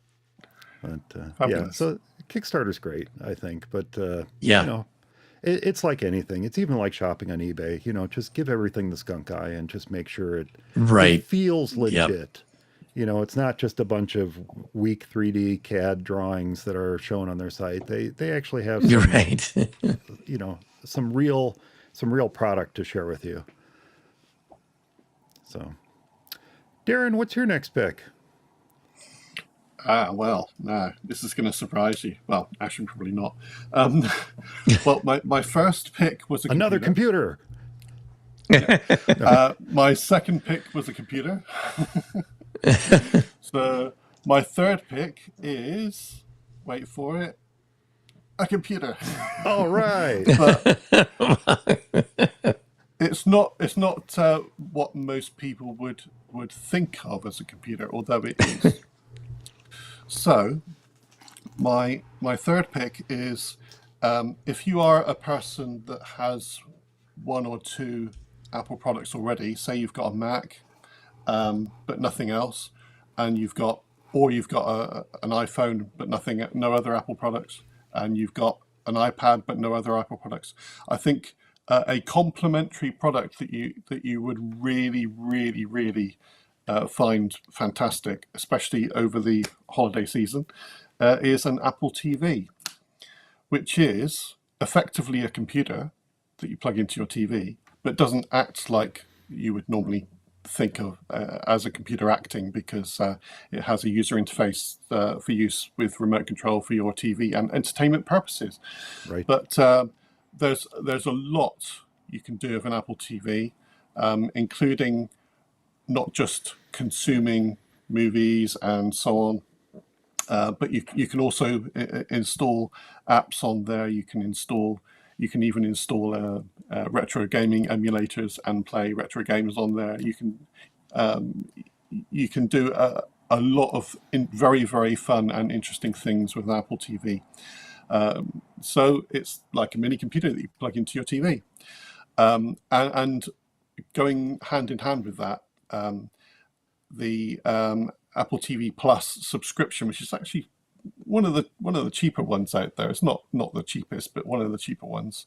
I think is incredibly good, because there's a lot less filler on there, as you could say, for other streamers, and a lot of the stuff on the Apple TV is extremely high quality, very good. In fact, there's hardly any shows I can think of on the Apple TV, or Apple TV Plus, I should say, which are not worth watching.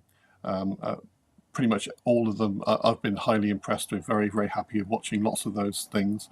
Mm-hmm. So yes, my third pick is an Apple TV, another computer in a way, but with an Apple TV Plus subscription, of which you get 6 months free anyway as part of buying an Apple product. So you get all this entertainment as well as the purchase of the device to use under your TV. It could literally become your entire entertainment hub. So it's that good. They really are incredibly good. And I'm going to second your Apple TV Plus subscription suggestion. Even if the person already has an Apple TV, if they don't have a subscription to Apple TV Plus, why not? It is some of the best television on TV right now. In fact, the latest episode of one of our favorite shows, Silo, just got dropped last night, and we're just itching to watch it. But the interesting thing about Apple TV Plus, and maybe this is why you like it so much, Darren, is a number of the shows are British television shows. They're there's a fair few that are filmed as well. Either with a UK crews, a UK crew is often involved in the filming of many of these shows, and a lot of the shows are based in the UK as well. But that's not entirely why I like it. I mean, no, I was teasing you. I was teasing you. Silo, I would actually second and third what you said about not just the Apple TV Plus subscription, also Silo, which is particularly good. Rebecca Ferguson, I believe, is remarkably amazing in that. As she is in most things that she's in, and one of the other benefits I particularly like is the Apple Movies part of what used to be called iTunes. I'm struggling for what it's called now, but it's Apple just Movies, call it really. iTunes. But, you could iTunes Movies, exactly. Yeah. I mean, I've had a fair collection of those, and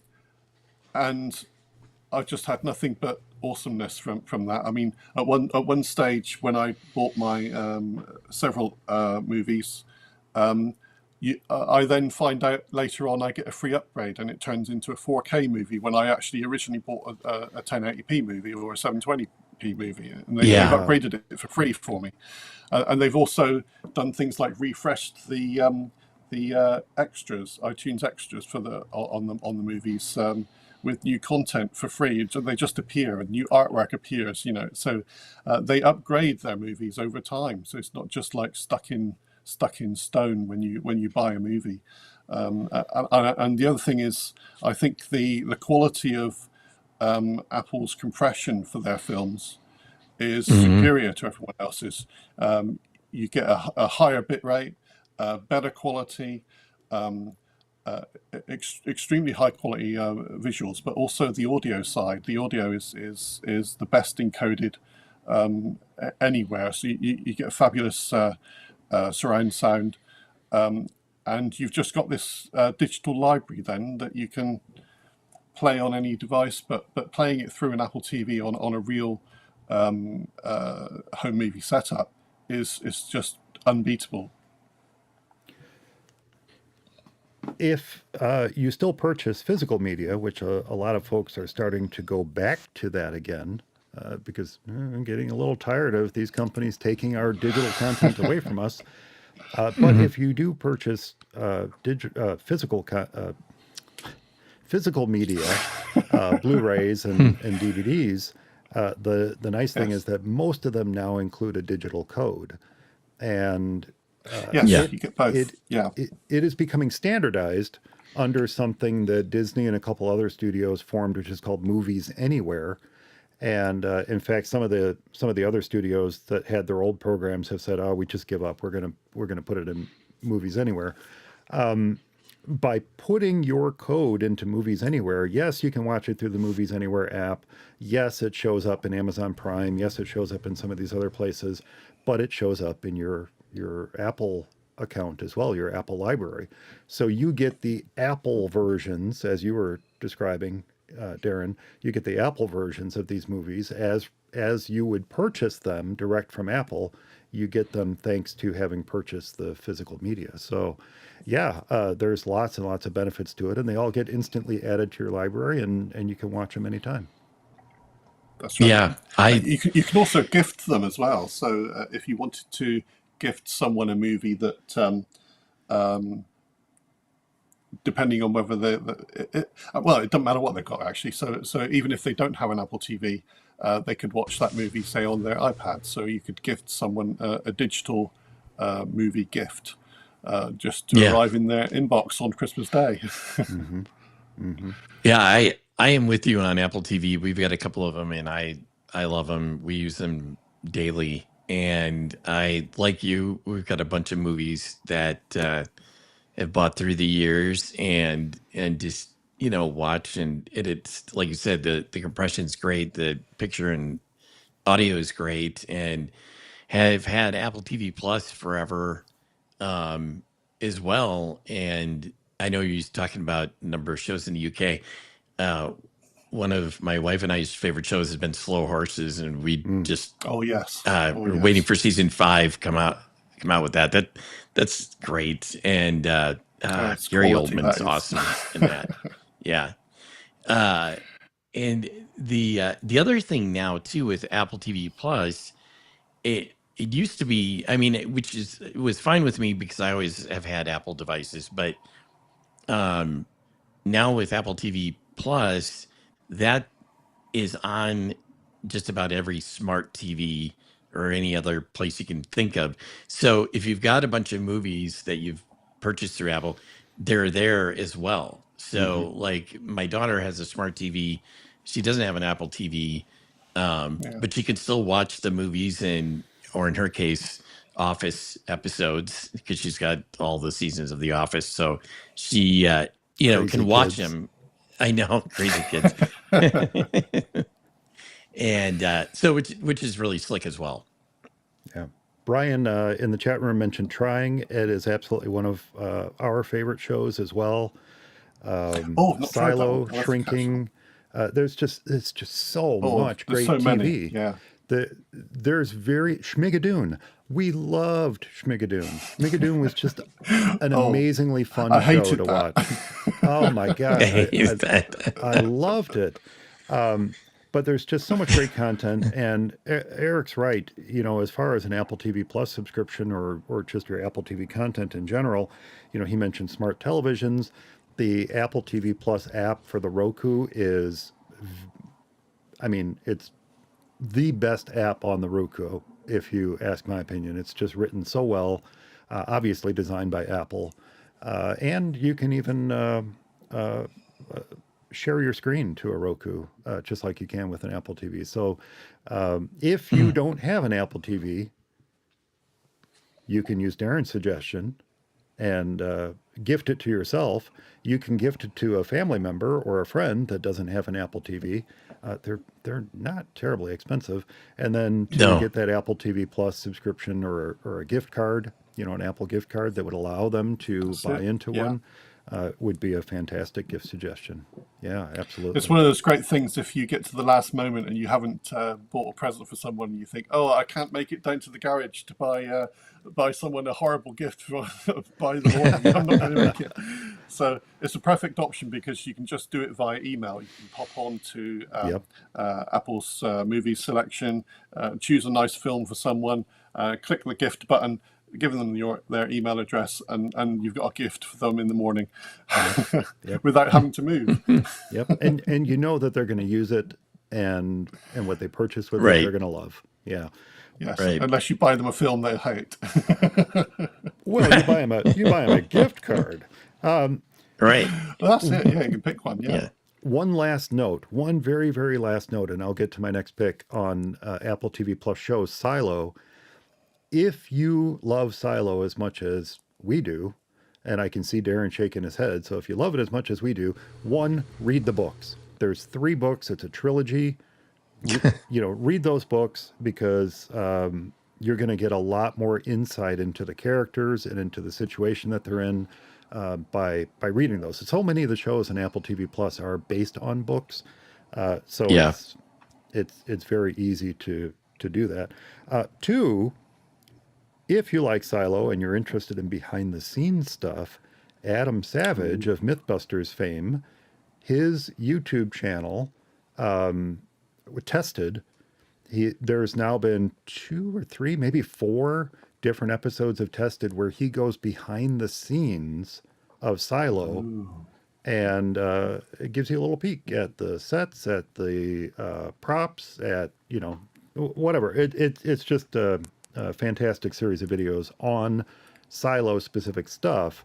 And by the way, Adam Savage's Tested YouTube channel is just great anyway. So it is. That's another good way to kind of, you know, immerse yourself in the ecosystem that is Silo. So that's that. All right, on to my next pick. So my next pick is this is going to be my last techie pick. Okay. Look, I use Ecamm Live to stream the show, and one of the tools that I use to make this possible is a device that sits on my desk here called the Stream Deck. This is from Elgato. There's a lot of companies that make things like this, but you know, when it comes to a device like this, I really want one that's going to be well supported, is going to be supported on all the platforms I use, and I know is going to be around for a while, not some fly-by-night copycat that's, you know, selling on Amazon. So I really like the Stream Deck. I happened to purchase the Stream Deck XL, and I liked it so much I bought one for the office as well. This has 32 buttons on it, but that's not my pick. My pick is a regular old Stream Deck with 15 keys. Now, why on earth, Mike, would you purchase a second Stream Deck for the home? Well, this is so new. I'm literally just opening the box right now. This one is smaller than the 32 key one. If you're watching the video, I'm showing it to you right now. 15 keys on it. They also make a mini that has, 6 keys? I think it's 6 keys on the mini. I don't remember. Smaller number of keys. But I was watching some, as I am wont to do, I was watching some how-to live streaming videos, and the person that was presenting about how they set up their studio and all that kind of stuff showed that they had not one, not two, but three Stream Decks on their desk. And the reason and the one that they had, the one that they were showing off is the Stream Deck Plus, I think is the name. It's got 8 keys and then some knobby things on it, so you can adjust volume and stuff like that. Not really my jam, because the use of those knobs and the cost of the device really didn't fit my scenario. But how he was using it intrigued me. He had the third Stream Deck, the smaller one, the Stream Deck Plus, he had that to control the other two. So one of the things about the Stream Deck is that what you see, these 15 buttons or the 32 buttons on the Stream Deck XL, that's not all you can program into it. You can have multiple pages of buttons within the Stream Deck. You can set up a button on the Stream Deck to go between those pages. Okay, that's cool, but that takes up buttons on your valuable screen space here, right? So having the second Stream Deck, whether it's a mini, which I strongly considered, or this Stream Deck Mark II, the reason for this is I can now program these individual buttons to change pages on my other Stream Deck. Very impressive. Sweet. That was mind-blowing when I saw that, because I thought, well, it would be great to have multiple pages. I'm practically using all the buttons on this XL right now. It would be great to have multiple pages, but then I got to switch between them or, whatnot. No, with a second Stream Deck, I can program these to switch pages, but I can also program them to switch profiles. So when I go to a Zoom meeting, I can very easily switch to the Zoom Stream Deck profile. I can very easily switch to a different page for Mac Eyes Only versus Mac Stock. So it seems extreme to have two Stream Decks on your desk, but when I saw it being used that way, I just went, oh my gosh, that's not only a perfect gift for myself, Happy Christmas, Mike. Not only is that a perfect gift for myself, but it might be a perfect gift for someone else who uses a Stream Deck. Even if it's a Stream Deck Mini, the same ideas apply. So that is my other pick. Now, despite the name Stream Deck, it's not just for live streaming, and I think that's important to mention too. So if you know somebody who's on a lot of Zoom calls, if you know somebody who has, let's say a bunch of Philips Hue lights in their house, if you know somebody who likes to play with if this then that, PowerPoint, Apple Mail, there's so many different ecosystems that you can integrate into the Stream Deck. It's just an incredibly powerful, versatile device, and it is, when it comes right down to it, it's a second keyboard on your desk with programmable keys. That's really what it is. It's a keyboard with programmable keys. And when you set up a multi-trigger event, you can actually kick off multiple things to happen by pressing one button. So for example, I might turn on all the lights in my office, or I might open up an application and automatically tell it to open up a particular document, and that kind of thing. So lots of uses for it. It's not just for live streaming, and regularly on sale on Amazon or even Elgato themselves. It might make a nice gift for someone this holiday season. $149.99 for the 15-key Stream Deck Mark II or MK.2, available in black or white, with changeable faceplates, by the way. And I think it's like, I don't know, $59 or $69 or something like that for the Stream Deck Mini. But nice gift for someone who is either online a lot, live streaming, or just has a bunch of stuff to control in their house and could benefit from having that device. So that is my next pick. That's awesome. Stream Deck Mark II. Mark II. I've heard of those and never had known exactly. I just figured kind of like what you were using for Ecamm. I didn't. That's kind of because I do have a bunch of Hue lights, and that would work. That sounds kind of nifty. Yeah. In fact, I never I pushed didn't the know button you. to turn on my I lights during recording today. Sorry, Wow, I didn't know that you could daisy chain them. So the possibilities are that's endless there. sweet. So you've got one Yeah. device to control another device with multiple pages. That You was could just it. you've literally, with the combination of those two, even though each one has only got a certain number of buttons, you've effectively got so many X pages worth. You've got 100 buttons or more. Yeah. It's amazing. Yeah. Easily. It's Easily. really nice. And I knew you could use multiple Stream Decks, but I didn't realize you could control a Stream Deck from another Stream Deck. There's I didn't yeah. know that. No. That was the eye-opening moment where I said, "Oh, well, I got to get a second one." You know, I can get by with one, but having a second The one to second, allow me yeah. to help manage the first one. I know that sounds horribly perverse to say, but it's like, wow. And so the big debate for me was, do I get the Mini or do I get the Mark II? And with this being on sale Black Friday, I think it was like right around $100 I paid for it. It was a crazy low price I paid for this. Wow. The cost of that compared to the Mini was so close that I said, you know what, I'm just going to get the Mark II. And when I measured it out and realized how much smaller it is than the XL, I realized that really was the perfect size box to get. Perfect. Okay, well, Eric, what is your next pick for our last minute gift guide? The actually that's I've kind of gone through these and I'm thinking I've kind of switched back and forth several different times. But one of the things, and this is probably a rather boring one, but something that I find necessary. And when you find a good one that works really well, and I wish I had it in my hands right now that I could show, um, it's something you want to share with everybody. And this particular one it's a power bank, like many others.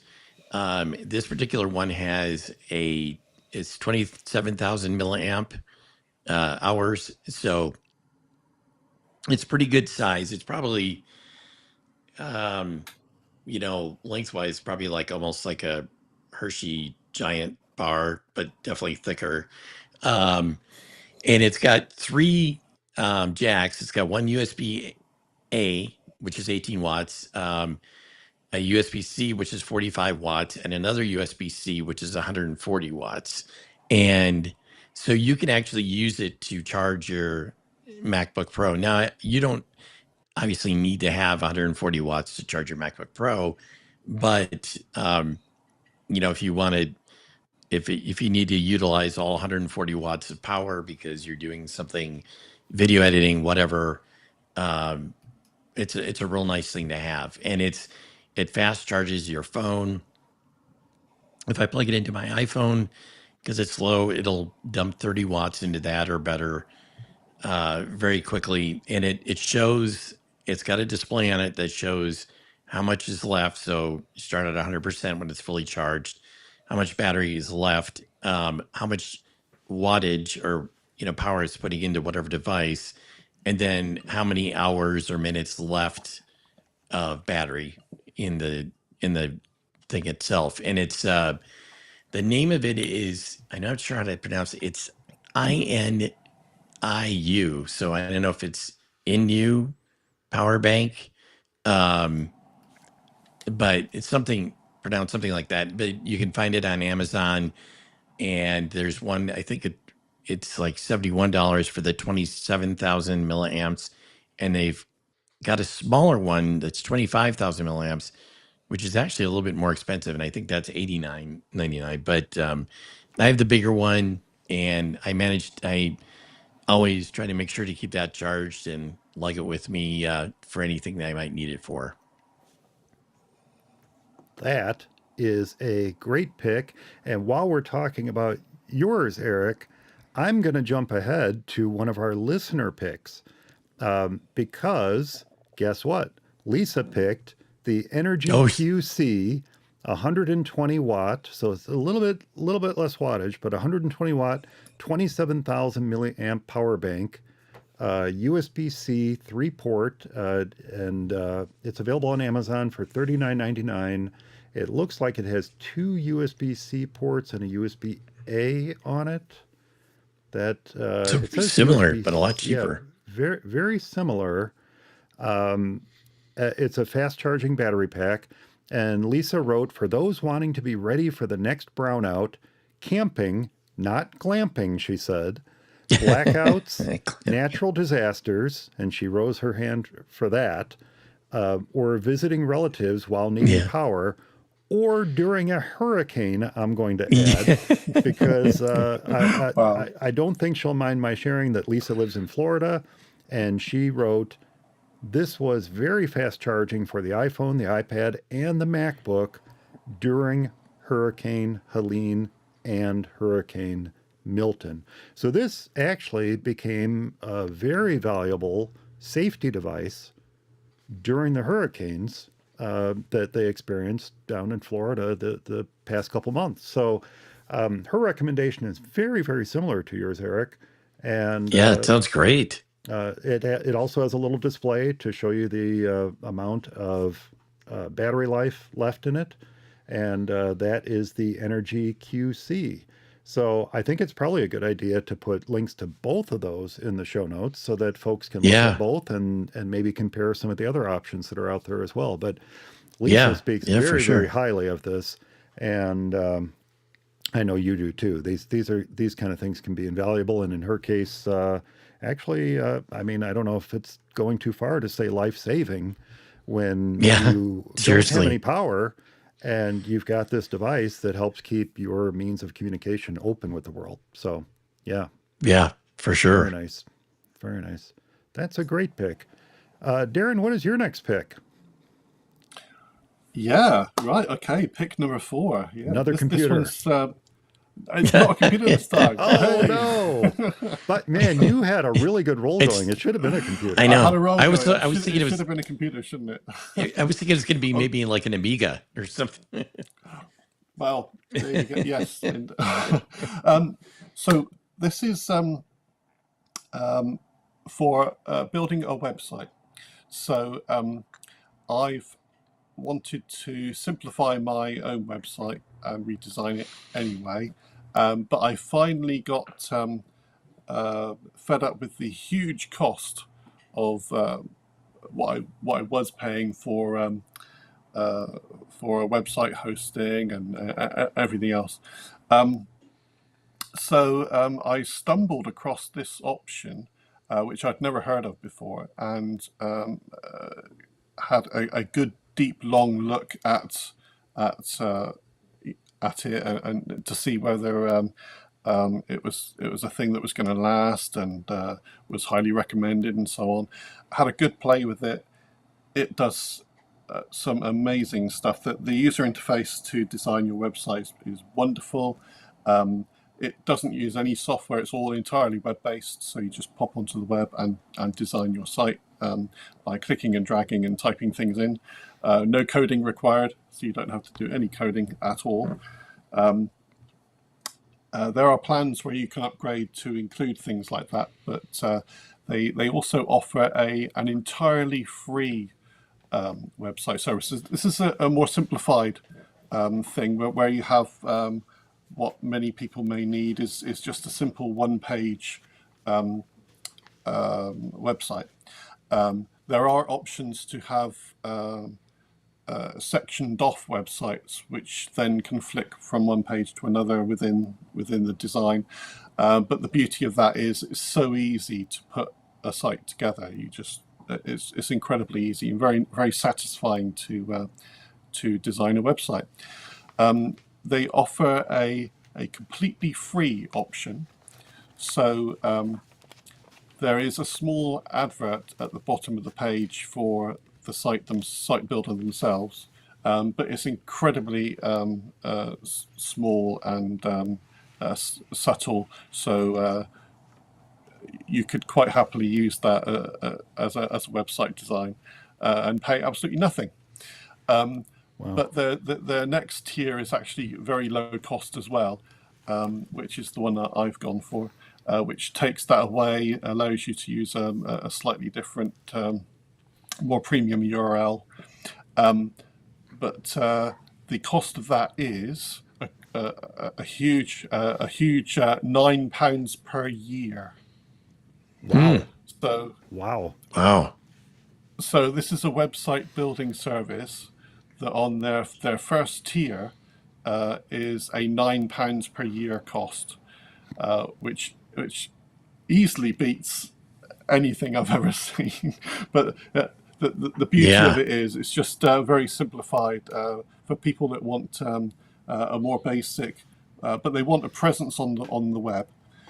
You can literally get a presence on the web for nothing at all using this service, or you can pay a little bit extra and go a little bit further down the road, and it still will only cost you £9 a year to go down to the higher tier. So that's I've been very, very impressed with it.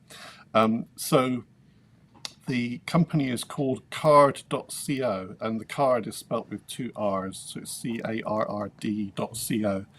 And if you pop onto the website, you'll be able to see a lot of templates there that you can have a little look at to see what the demos would look like of a page that you might design yourself. So you can see whether it's appropriate for the sort of website that you want to put together. But because I wanted to simplify mine drastically, this fitted in perfectly with what I wanted to design and how simple I wanted to make it, and also the price, which is remarkably good. But the code that it produces is dynamic. And reactive, so it's automatically device dynamic and reactive. So it knows whether you're looking at the site on a desktop or a phone or a tablet, and it reorientates its design to fit that device perfectly. And it does a wonderful job. It's a reactive design website for £9 per year. Wow. Wow, that's pretty darn good, Darren, I have to say. Yeah. Sign me up. How much can you do with that? I mean, can you delve into the world of e-commerce, or is it more for basic sites, or what? It's more for basic sites. You for say an e-commerce side of things, you would link it to an external type thing. But they do have a very high tier, which is I think the grand total of £49 a year.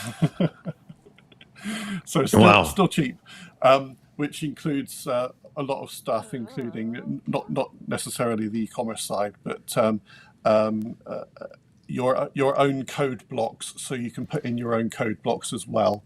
So it's quite versatile, but that's on their highest tier. But even their highest tier is like 4 times cheaper than everybody else's lower tier.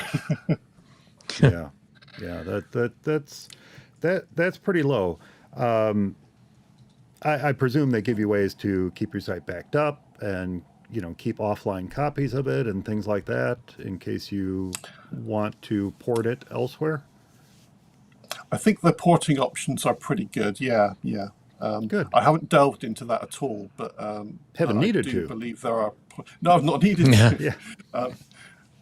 Exactly. Yeah. No, I've just been really impressed with the user interface, the templates that are available, how easy it is to design your own site with the UI that they build on there. So you can literally be designing your site on your iPad, and also then jump onto your Mac to do something a bit more extensive, then jump back to the iPad, and your changes are instantly visible for you to edit between devices, and as you jump between them, it's very, very nicely implemented.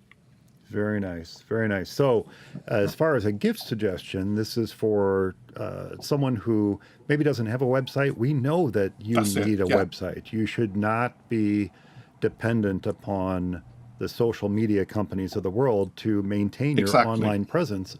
especially if you have a small business, or you're trying to get an Etsy store off the ground or something like that, and you want to have something to give yourself some legitimacy. Having a website is the best way to do it. Exactly. So this is a nice way to kind of get your feet wet in the world of websites without needing to hire a developer, but also not needing to get as complicated as some solutions can be. Very good. That's it. Exactly right. Very good. Very good. And I assume you're going to, as part of this gift, because it's so inexpensive, you, Darren Davies, are going to give personal one-on-one training to all those to whom they give this gift, right? Yeah, right. He'll be in there. All right, maybe not. Maybe not. Okay. How many more ideas do each of you have? How many more do you have, Eric? I got like one. One. Great. Yeah. Then I'm going to end on my last pick. This is not a techie pick at all.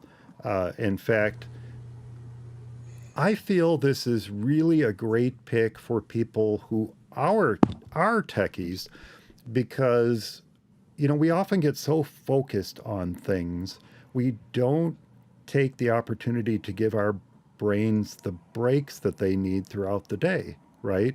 We're always staring at screens, and staring at screens for too long can lead to sleep issues, memory issues. Speaking of what I was saying earlier, there's so many things that when we don't give ourselves the chance to get away and relax and let our brain decompress a little bit, it can lead to some health issues. So my pick is something that I enjoy doing when I need a little brain break, and that is a Lego set. Oh. So this particular set is part of Lego's Botanicals collection. Look, anyone who listens to the show or has heard me on other shows knows that I am an adult fan of Lego. That's the official term. I am an adult fan of Lego. I love Lego. I love assembling the sets. I just love looking at assembled sets.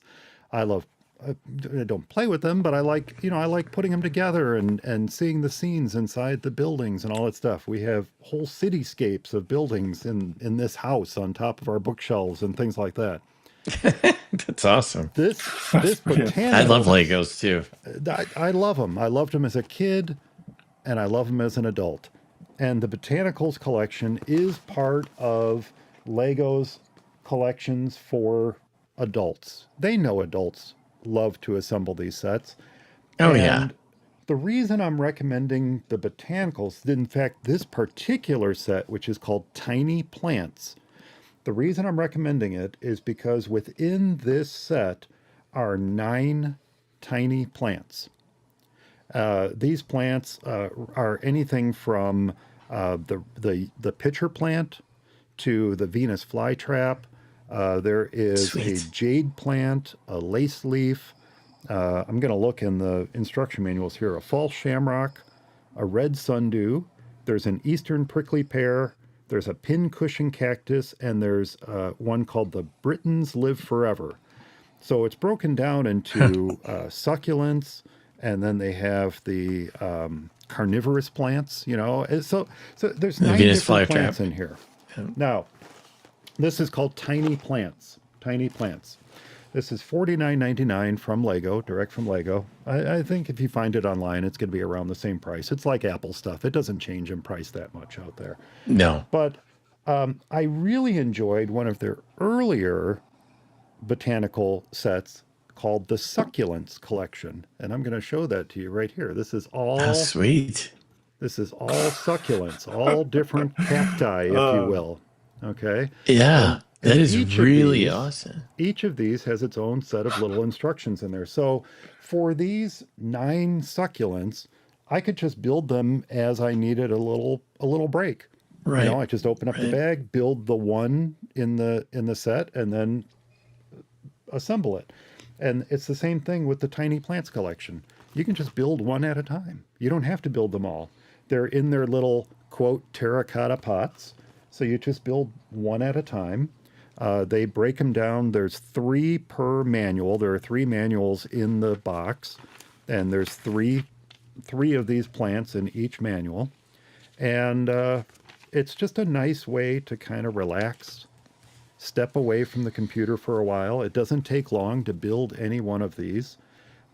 Maybe if you don't have any experience at all with Lego, you'd be like, "Oh my gosh, I don't know what to do." But come on, we've all played with Lego. We know that Yeah. it doesn't take a whole lot of brain power to assemble a set. In fact, it's kind of zen to pick out the It's pieces that cathartic. you need for the next step. Exactly, it's cathartic. You pick out the pieces you need for the next step, you set them aside, you assemble that step, and then you move on to the next one. And when you're done, you have a beautiful little jade plant that you can put up on the shelf behind you. Or you can tear it apart and do it all over again in a few months when you need, more relaxation time. So I love Lego sets. If you watch the video, you can see one behind me that's Mickey and Minnie on the shelf back there. That it was obviously a much more complicated set.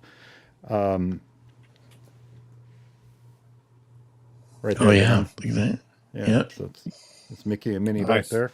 Nice. They're a good foot tall. That's not something that you just put together when you need a little break. But Right. these little tiny plants they're perfect for that sort of thing where you just need to step away, keep your hands busy, let your brain decompress, and then go back to work again.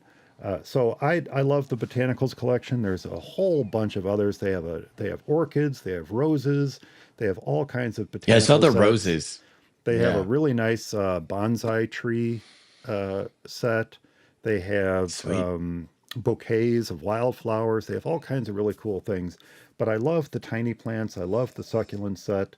And I thought I'd recommend the tiny plants, which, by the way, literally arrived at my doorstep yesterday. So that's why it's not open yet, and I can't show you the assembled plants. But yes, they're plastic, and yes, the violet colored plants are, when you look at them, actually made up of little Lego butterflies. But when you look at the completed plant, you are seeing a completed plant. And you know what? They don't need watering. So that's all the better for us. So the Lego Botanical Collection Tiny Plants is my final pick of this year's last minute gift guide. Wow. That's nice. That's all. I love Legos. Yeah. I should get them. They're just always pricey, but it's awesome. Well, when you buy them direct from Lego, you earn points, and then those Oh, points can that's be sweet. traded for cash off future sets. So that's how I do it. But 50 bucks, $49.99. That's Yeah, when no, you look at that's what we fine. pay for a Starbucks Oh coffee, my you gosh. know, Yeah. it's it's Yeah. like 10 coffees. You can do without 10 coffees for a month and Oh my, and yeah. buy this instead. Yeah. And Oh, for sure. and your heart will thank you for it. Yes. I was gonna say I don't know if I could do without 10 coffees, but I could probably do without spending the money at Starbucks. So that, you know. Right. Exactly. Exactly. All right. One more pick for each of you. Eric, what's your last pick this year? So my last pick is the Legos Tiny Pants collection. I like. I don't know why. Man, I can't uh, believe I stole that from you. uh, so yeah, I have. Well, there was two possible here, but I think I'm going to go for this one, and this is called the AirFly Pro, and it's from 12 South, and they make a lot of neat stuff. I should say just about anything they make is probably worth to be on this list. I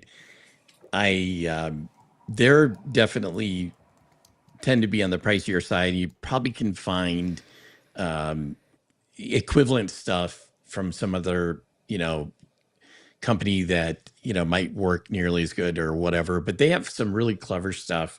And like I said, a lot of it's just really beautiful anyway. But this particular one is AirFly Pro, and it's a Bluetooth transceiver essentially.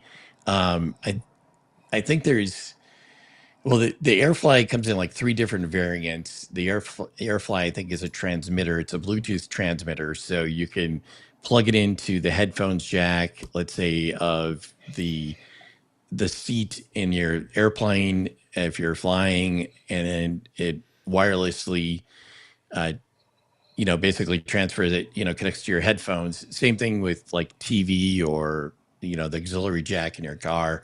Um, the AirFly Pro, however, is a transceiver, so you can go essentially both ways with it. You can transmit, or you can, on the other hand, plug it into something that doesn't have Bluetooth. Let's say you have wired headphones that you like a real lot, and it basically kind of turns them into a Bluetooth headphones. You plug your headphones into that, and it then wirelessly receives the Bluetooth audio or whatever. But it works really good. It's really easy to use. It's got a one button. It's essentially got one button that works everything. I think there's another small button on it for pairing, but it's definitely worth it. And if you're in need of some sort of thing like that, because you're going to be flying, or you might have the right headphone jack someplace that you want to have Bluetooth from it, it's definitely worthwhile.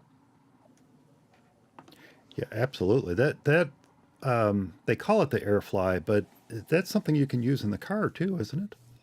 Oh yeah. Oh, for sure. Yeah, you can use it anywhere. Like I said, you could use it on your TV. If your TV has a output, you can plug your AirFly into that. Let's say, a 3.5 millimeter Mm. jack, and give your TV, let's say an older TV, Bluetooth that you can then listen to using your Bluetooth headphones. So yeah, it doesn't have to be just flying. I mean, And you whatever could you plug want it to into do. a portable Bluetooth speaker and have Bluetooth for your Bluetooth. Right, right. And Bluetooth's everywhere. No, you are absolutely Competing right Bluetooth. on 12 South, Eric. They make fantastic products. Anything from stands to laptop cases Yep. to iPhone accessories. I remember we've talked about the plug bug on the show in the past, Yes. which is Yep. just a fantastic addition. Yep. For when you had the Apple chargers and you could take out the little plug and put the plug bug in there and get some extra USB ports. That was Yep. fantastic. I remember I purchased a book for my dad for his MacBook Yeah. Pro. Beautiful. Yeah. It makes your enclosed MacBook Pro look like a book on the shelf. It's Yep. just amazingly creative, wonderful devices that they sell. It is. And yes, like the Stream Deck, you can find less expensive kind of equivalents on Amazon from other Right. manufacturers. But like the Stream Deck, you are going to get what you pay for. And Yes. they Yep. just make fantastic products that are well built and are going to stand the test of time. So yeah, 12 South is absolutely fabulous when it comes to that stuff. Great line of products. And the Yeah. AirFly Seriously. is I hate to say it, but it's kind of like an oldie but a goodie. It's been around for a Yeah. long time. It's been around for a while. Yeah. Yeah. I think they've kind of come up with some extra variants of it or have enhanced it, but it's been there for a while for sure. Yeah. Yeah. Very nice. Darren, what is your last pick this episode? Cool. Okay, I have one last final pick. It's a bit of an odd one because I normally don't recommend something I haven't tried yet. So this is a bit scary because I haven't actually had chance to try this yet. But it comes very, very highly recommended. And it might be something also that Mike there might be very interested in trying out for his remote control interests. So Okay. this is a software product, completely free. It's fully open source. So Love it. It has a long pedigree of being trusted for not doing anything nefarious, which you certainly want when you want to do some remote control type stuff. So this is a free remote control open source product, and it's called Bananas Screen Sharing. So you have to adopt a monkey and a banana to get it started. But apart from that, it allows you to do cross-platform Easy enough. Screen sharing. So that's between Windows, Mac, and Linux for free forever. One of the benefits one of the ideas for this being a gift pick is that you could lend your expertise to a loved one who often struggles in the art of computing sometimes and needs a hand. This is potentially a product you can just pop onto their computer, won't cause any issues, and you can remote control their machine to help them out whenever they need a tech hand. And this little gift idea is that you're gifting your time to help out someone that you know, rather than spending any money, because this is free forever. So that's the cheapest gift you could possibly give is. Although in a way, because you are gifting your time, that is also quite a valuable gift, I think, to give to someone. So it's open source and it's available on GitHub. Yep. But I just pulled it up here, Darren, and I think it's a much, much better bet to tell people to go to getbananas.net. Yes, I do have a specific... yes, don't get it from GitHub. They've got a web page specifically for this. Yeah, getbananas.net. Yeah, that's it. I'm recommending it specifically because I stumbled across this in the Linux community, and it has a long-standing high regard in the Linux community, which is maybe want to check this out. But this might also help you out, Mike, with your remoting onto different machines, but having it more dynamic rather than having to install anything and fiddle around with settings or anything. It's designed to be very, very simple. So in a way, it can be simple for you to describe to someone else who needs a hand to set it up so that you can remote control a session with them dynamically without them having to delve into any complex installations and settings and so on. And as nice as Splashtop SOS is, which is what I generally use, as nice as that is, when you're talking to somebody on the phone and you're trying to describe what Splashtop is, you have to be very clear to enunciate splash like a water splash, top like a spinning top, and then have them not just randomly do a Google search and find some pirated piece of junk that's going to infect their computer. Yeah. It's much easier to say, let's set you up with bananas. Yeah, right. Now, adopt a monkey. One, I already love their website because the very first thing that happens when you go to it is it says, "Do you like emoji?" And if you say yes, they inject emoji throughout all the descriptions of their product all throughout the site. So it makes it fun to read. And sometimes you have to sit there and think, okay, what are they trying to say here? But I love this already. Two, what I need you to promise to do, Darren, because you said you haven't tested this yet, I want you to give this a good run through and then come back on the show and tell us how it works, because I have some questions about it, but I think I'm going to do it. I can't ask you those questions until you've had a chance to run through it. So absolutely, yes, I'm planning to. Yeah, this is actually a fantastic gift suggestion that ties into the last thing I want to talk about today. So let's remember banana screen sharing for when I talk about the last thing I'm going to mention today. Thank you. That's awesome. Those are great suggestions. Now, I do have one more from Lisa, and then I have one more that I want to share myself. So, Lisa's last pick is the Bose SoundLink Revolve Plus Series 2 Bluetooth speaker. Lisa wrote, the packaging was Apple-like. Good fun, she says. The sound is fantastic with good bass. It is very easy to pair with Bluetooth to your Mac, your iPhone, and your iPad. And she says it has really good range because she very often will be at least a room or more away from the speaker. And she said it works just fine with that kind of distance. And presumably through walls and whatnot. That's very important when you're talking about Bluetooth speakers. Now, here's what really sold me on mentioning this. And Eric saw this email too, I believe. But she wrote, plug in, for example, an iPod Shuffle and play that device's song through the Bose.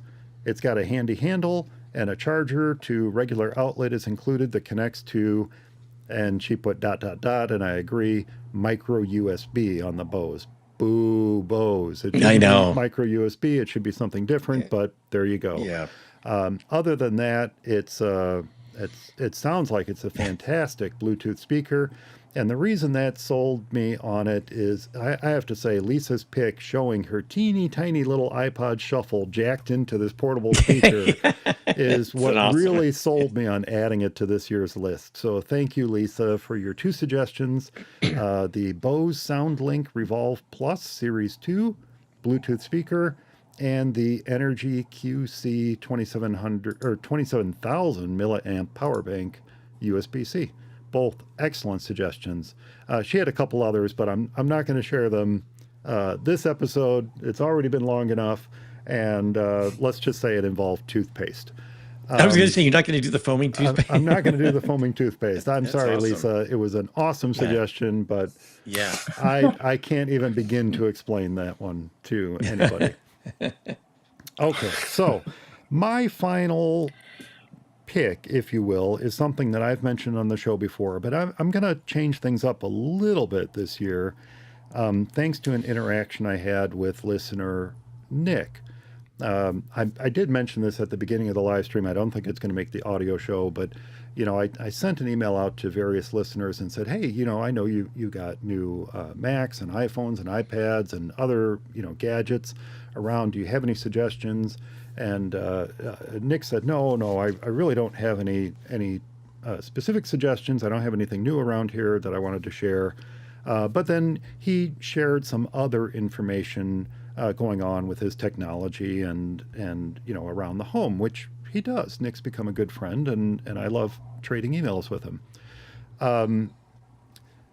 But it kind of ties into something that I've mentioned on the show before, and then I'll go into what sparked this other idea in my head from Nick's email. He didn't specifically mention this. It's something that I decided I wanted to mention myself. Very often during these holiday gift guides, I will mention that one of the best gifts you can give to somebody is the gift of yourself. You can give the gift of your knowledge to somebody else. And this is why it ties into Banana's screen sharing, because when you have a friend or family member or even clients, anyone new to the Mac or iPhone or iPad or to the Apple ecosystem in general, they would be more than happy to unwrap an hour or two of your one-to-one guidance. That guidance could be in person, it could be via FaceTime, it could be via Zoom. It doesn't really matter, but just the fact that you are there for them is what's important. That you can hold their hand and help guide them through some of the admittedly weird and tricky stuff about setting up an Apple device, especially the Apple ID, right? I know they don't call it that anymore, but it's one of those things that cause so much confusion for people when they set up a new device because they don't understand what that means, which is why Apple has changed the name, no doubt. It only took them, 15 years? How long? Years. How long have they called it Apple ID? For goodness sakes, 14 anyway, yeah. A long time ago, that was a bad name for it. But whatever. There are some weird things about setting up an Apple device that we don't think anything about, but are confusing to someone who's never used an Who's iPhone new. before, or never used an iPad or a Mac or what have you, is coming from Windows. So I still think that is an amazing gift to give someone who is unwrapping a new Apple device under the tree this year. But Nick's email triggered something in my head that I wanted to mention. It's not something I do on the show very frequently, but I wanted to highlight a fantastic nonprofit that's run by Nick and his wife. Nick and his wife Bea run an amazing animal sanctuary in Germany that takes in critters of all kinds. These critters are in desperate need of new homes or rescuing from unsafe conditions. And the two of them, it's literally the two of them that run this thing. They lovingly care for the cats and the dogs and the miniature pigs and the sheep. Honestly, the list is endless. And from what I know about Nick and his wife, so is their love and their care of their furry and woolly friends. I regularly hear from Nick about his Apple and, yes, his Windows woes.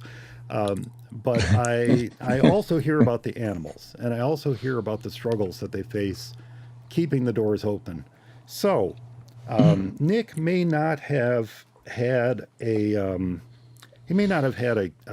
gift suggestion for this year, but hearing his email and hearing about some of the things that were going on at the animal sanctuary, I wanted to do something that I don't normally do on the show and recommend that if you're looking to give a gift of generosity this year, this independent animal sanctuary in Germany would absolutely benefit from your donations. Their website is in German, but I'm going to link directly to their donation page so that if you would like to, you can make a donation to support their efforts. And while you're there, you can check out pictures of their animals and things like that, because just a fantastic nonprofit, and they really do pour their heart and soul into it. So you can give the gift of yourself, or you can give the gift of generosity, whether it's Nick and Bee's Animal Sanctuary or it's some other nonprofit that can benefit from it. That's a really good gift to give, either in your own name or in the name of someone else. So that's what I wanted to wrap up on, guys. Did you have anything else that you wanted to add to our last minute gift guide? No, not that I can. Nothing that will top that. Well, No. Then I think that is it. That's going to wrap up our 2024 last minute gift guide for the Apple fan in your life. If there are any gifts that you think would be unique and different, you can leave your favorites in the comments of this week's show notes found at formaceyeonly.com, or feel free to email them to me and I'll share them here on the show. What else? Remember, we do love to get your letters in general. So if you have any comments about the show, a tip to share, a software or hardware problem with your Mac, or maybe there are some apps that you feel, no, why am I saying that? There are no apps that, I know why, because we didn't do an essential app pick this week. That's why. Yeah, that's right. Oh, forget that. We didn't do an essential app. I'll rephrase that. A tip to share, a software or hardware problem with your Mac. You can leave those comments in this week's show notes found at formaceyeonly.com, or you can drop me a line, as I said, Mike at formaceyeonly.com. And be sure to subscribe to the show's YouTube channel at youtube.com/FMEOTV and click that little notification bell so you can find out when we are going live. You can join the chat room like Brian did today, and you can catch all the behind-the-scenes stuff that doesn't make the final cut of the show. Eric, what's the best way for folks to get a hold of you? That would be Eric at formaceyeonly.com. Excellent. And Darren, is there a good way for folks to get a hold of you? Probably the best way is to send me a note via your good self, and you can pass that on to me. Absolutely happy to do that. Thanks, Darren. And thanks so much for listening, everyone. Thanks to Eric and Darren for joining me this episode. Stay subscribed, and we'll talk to you next time. Woo, that was a long one, guys. I can't believe we covered all my picks. Yeah. I know. And we got a nice, fun show. Thanks all. Thanks, Brian. Thanks for joining us, and thanks for your input too. We really appreciate it. All right. Yeah. I'm gonna end this, guys. End it. Just a sec. End it. Just a sec. I'll be right with you.